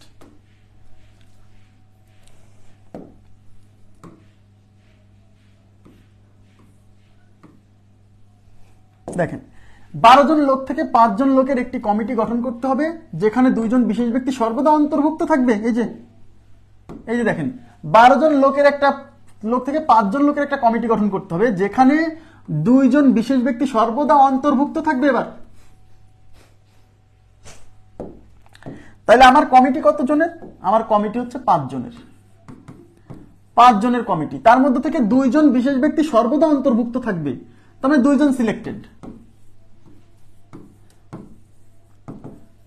তাহলে 5 জনের কমিটি হতে হলে 2 জন যেহেতু সিলেক্টেড, তাহলে আর লোক লাগবে কয়জন? 3 জন। এই 3 জন সিলেক্ট করতে হবে কোত্থেকে? টোটাল লোক ছিল 12। এই 12 থেকে 2 জন যেহেতু অলরেডি সিলেক্টেড, ওই 2 জনকে বাদ দিয়ে যে 10 জন থাকবে না, সেই 10 জন থেকে 3 জন সিলেক্ট করতে হবে, মানে 10C3। ব্যাস, 10C3 মানে 10 × 9 × 8 ডিভাইড বাই 3 × 2 × 1। এই 3 3 এ 9, এটা হচ্ছে 4 2 8, 3 4 12, 12 10 120। আমাকে বলেন কি খুব কঠিন? খুব কঠিন? খুব কঠিন কি? খুবই সিম্পল, শুধু আপনাকে কনসেপ্ট বুঝতে হবে আর ভাষা বুঝতে হবে যে আমাকে কি করতে হবে।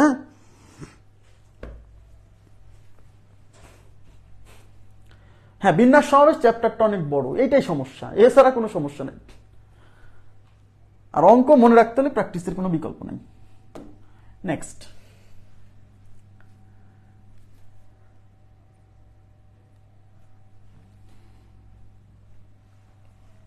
এইবার দেখেন, এইবার এসে আপনাকে 8 জন ব্যক্তির একটি দল থেকে 4 জনের একটি কমিটি গঠন করতে হবে যেন প্রতি কমিটিতে 3 জন বিশেষ ব্যক্তির 2 জন অন্তর্ভুক্ত থাকে।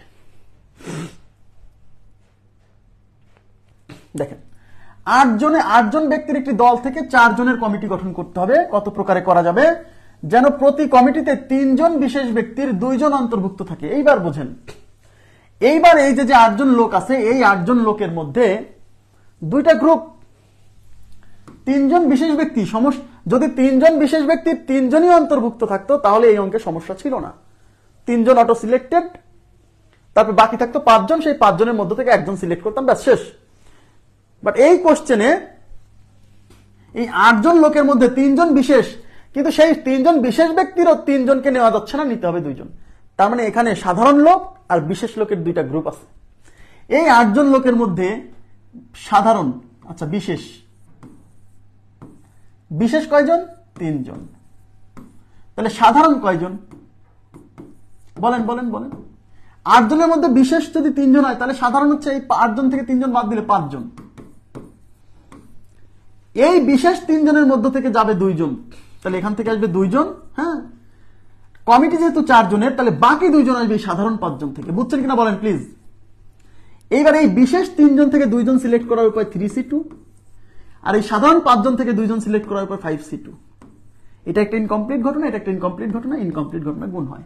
3C2 মানে 3C1, 5C2 মানে 5 × 4 ডিভাইডেড বাই 2 × 1, 3C1 মানে 3, এটা দিয়ে এটা 2 বার, 5 2 10, 3 10 30। আমার কথা বুঝছেন কিনা বলেন?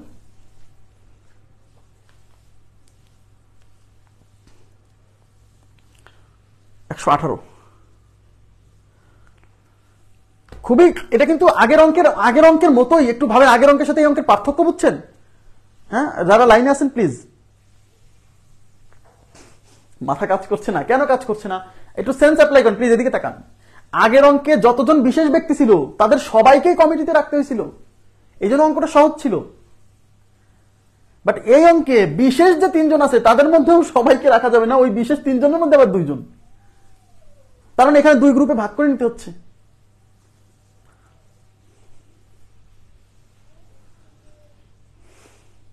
অঙ্কটা কি বুঝছেন? আগের অঙ্কে বিশেষ যতজন ছিল না তাদের সবাইকে কমিটিতে রাখছিলাম, আর এই অঙ্কে বিশেষ যে কয়জন আছে তাদের মধ্যেও আবার সিলেক্ট করতে হবে। এই জন্য কিন্তু বিশেষের গ্রুপ আলাদা, সাধারণের গ্রুপ আলাদা। ওকে, নেক্সট। আচ্ছা, এটা আপনারা করেন তো, কত হবে বলেন তো? এই মোস্তফা, তুমি উত্তর দাও তো ভাইয়া, এটা কত হবে বলো তো?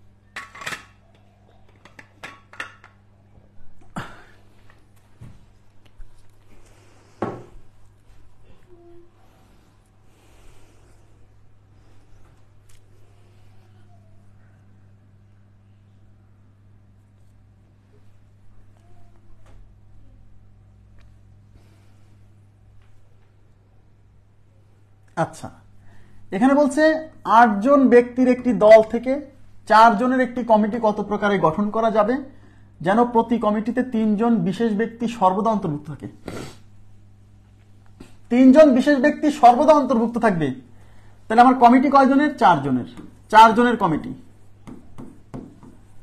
হ্যাঁ, তার মধ্যে 3 জন বিশেষ ব্যক্তি, যেহেতু 3 জনই সর্বদা অন্তর্ভুক্ত থাকবে, তার মানে 3 জন সিলেক্টেড, অলরেডি সিলেক্টেড, অলরেডি 3 জন সিলেক্টেড। তাহলে আমার 4 জনের কমিটি হতে আর লাগে কয়জন? 1 জন। এই 1 জন সিলেক্ট হবে কোত্থেকে? এই যে 8 জন লোক ছিল না, সেখান থেকে 4 জনের মধ্যে থেকে তো, সেখান থেকে তো 3 জন বিশেষ ব্যক্তি অলরেডি সিলেক্টেড। তাহলে 8 থেকে 3 বাদ দিয়ে যে 5 জন থাকবে, এই 5 জন থেকে ওই 1 জন সিলেক্ট করতে হবে, মানে 5C1। আমার কথা কি বুঝছেন? আর 5C1 মানে হচ্ছে 5, ব্যাস। 5C1 মানে হচ্ছে 5।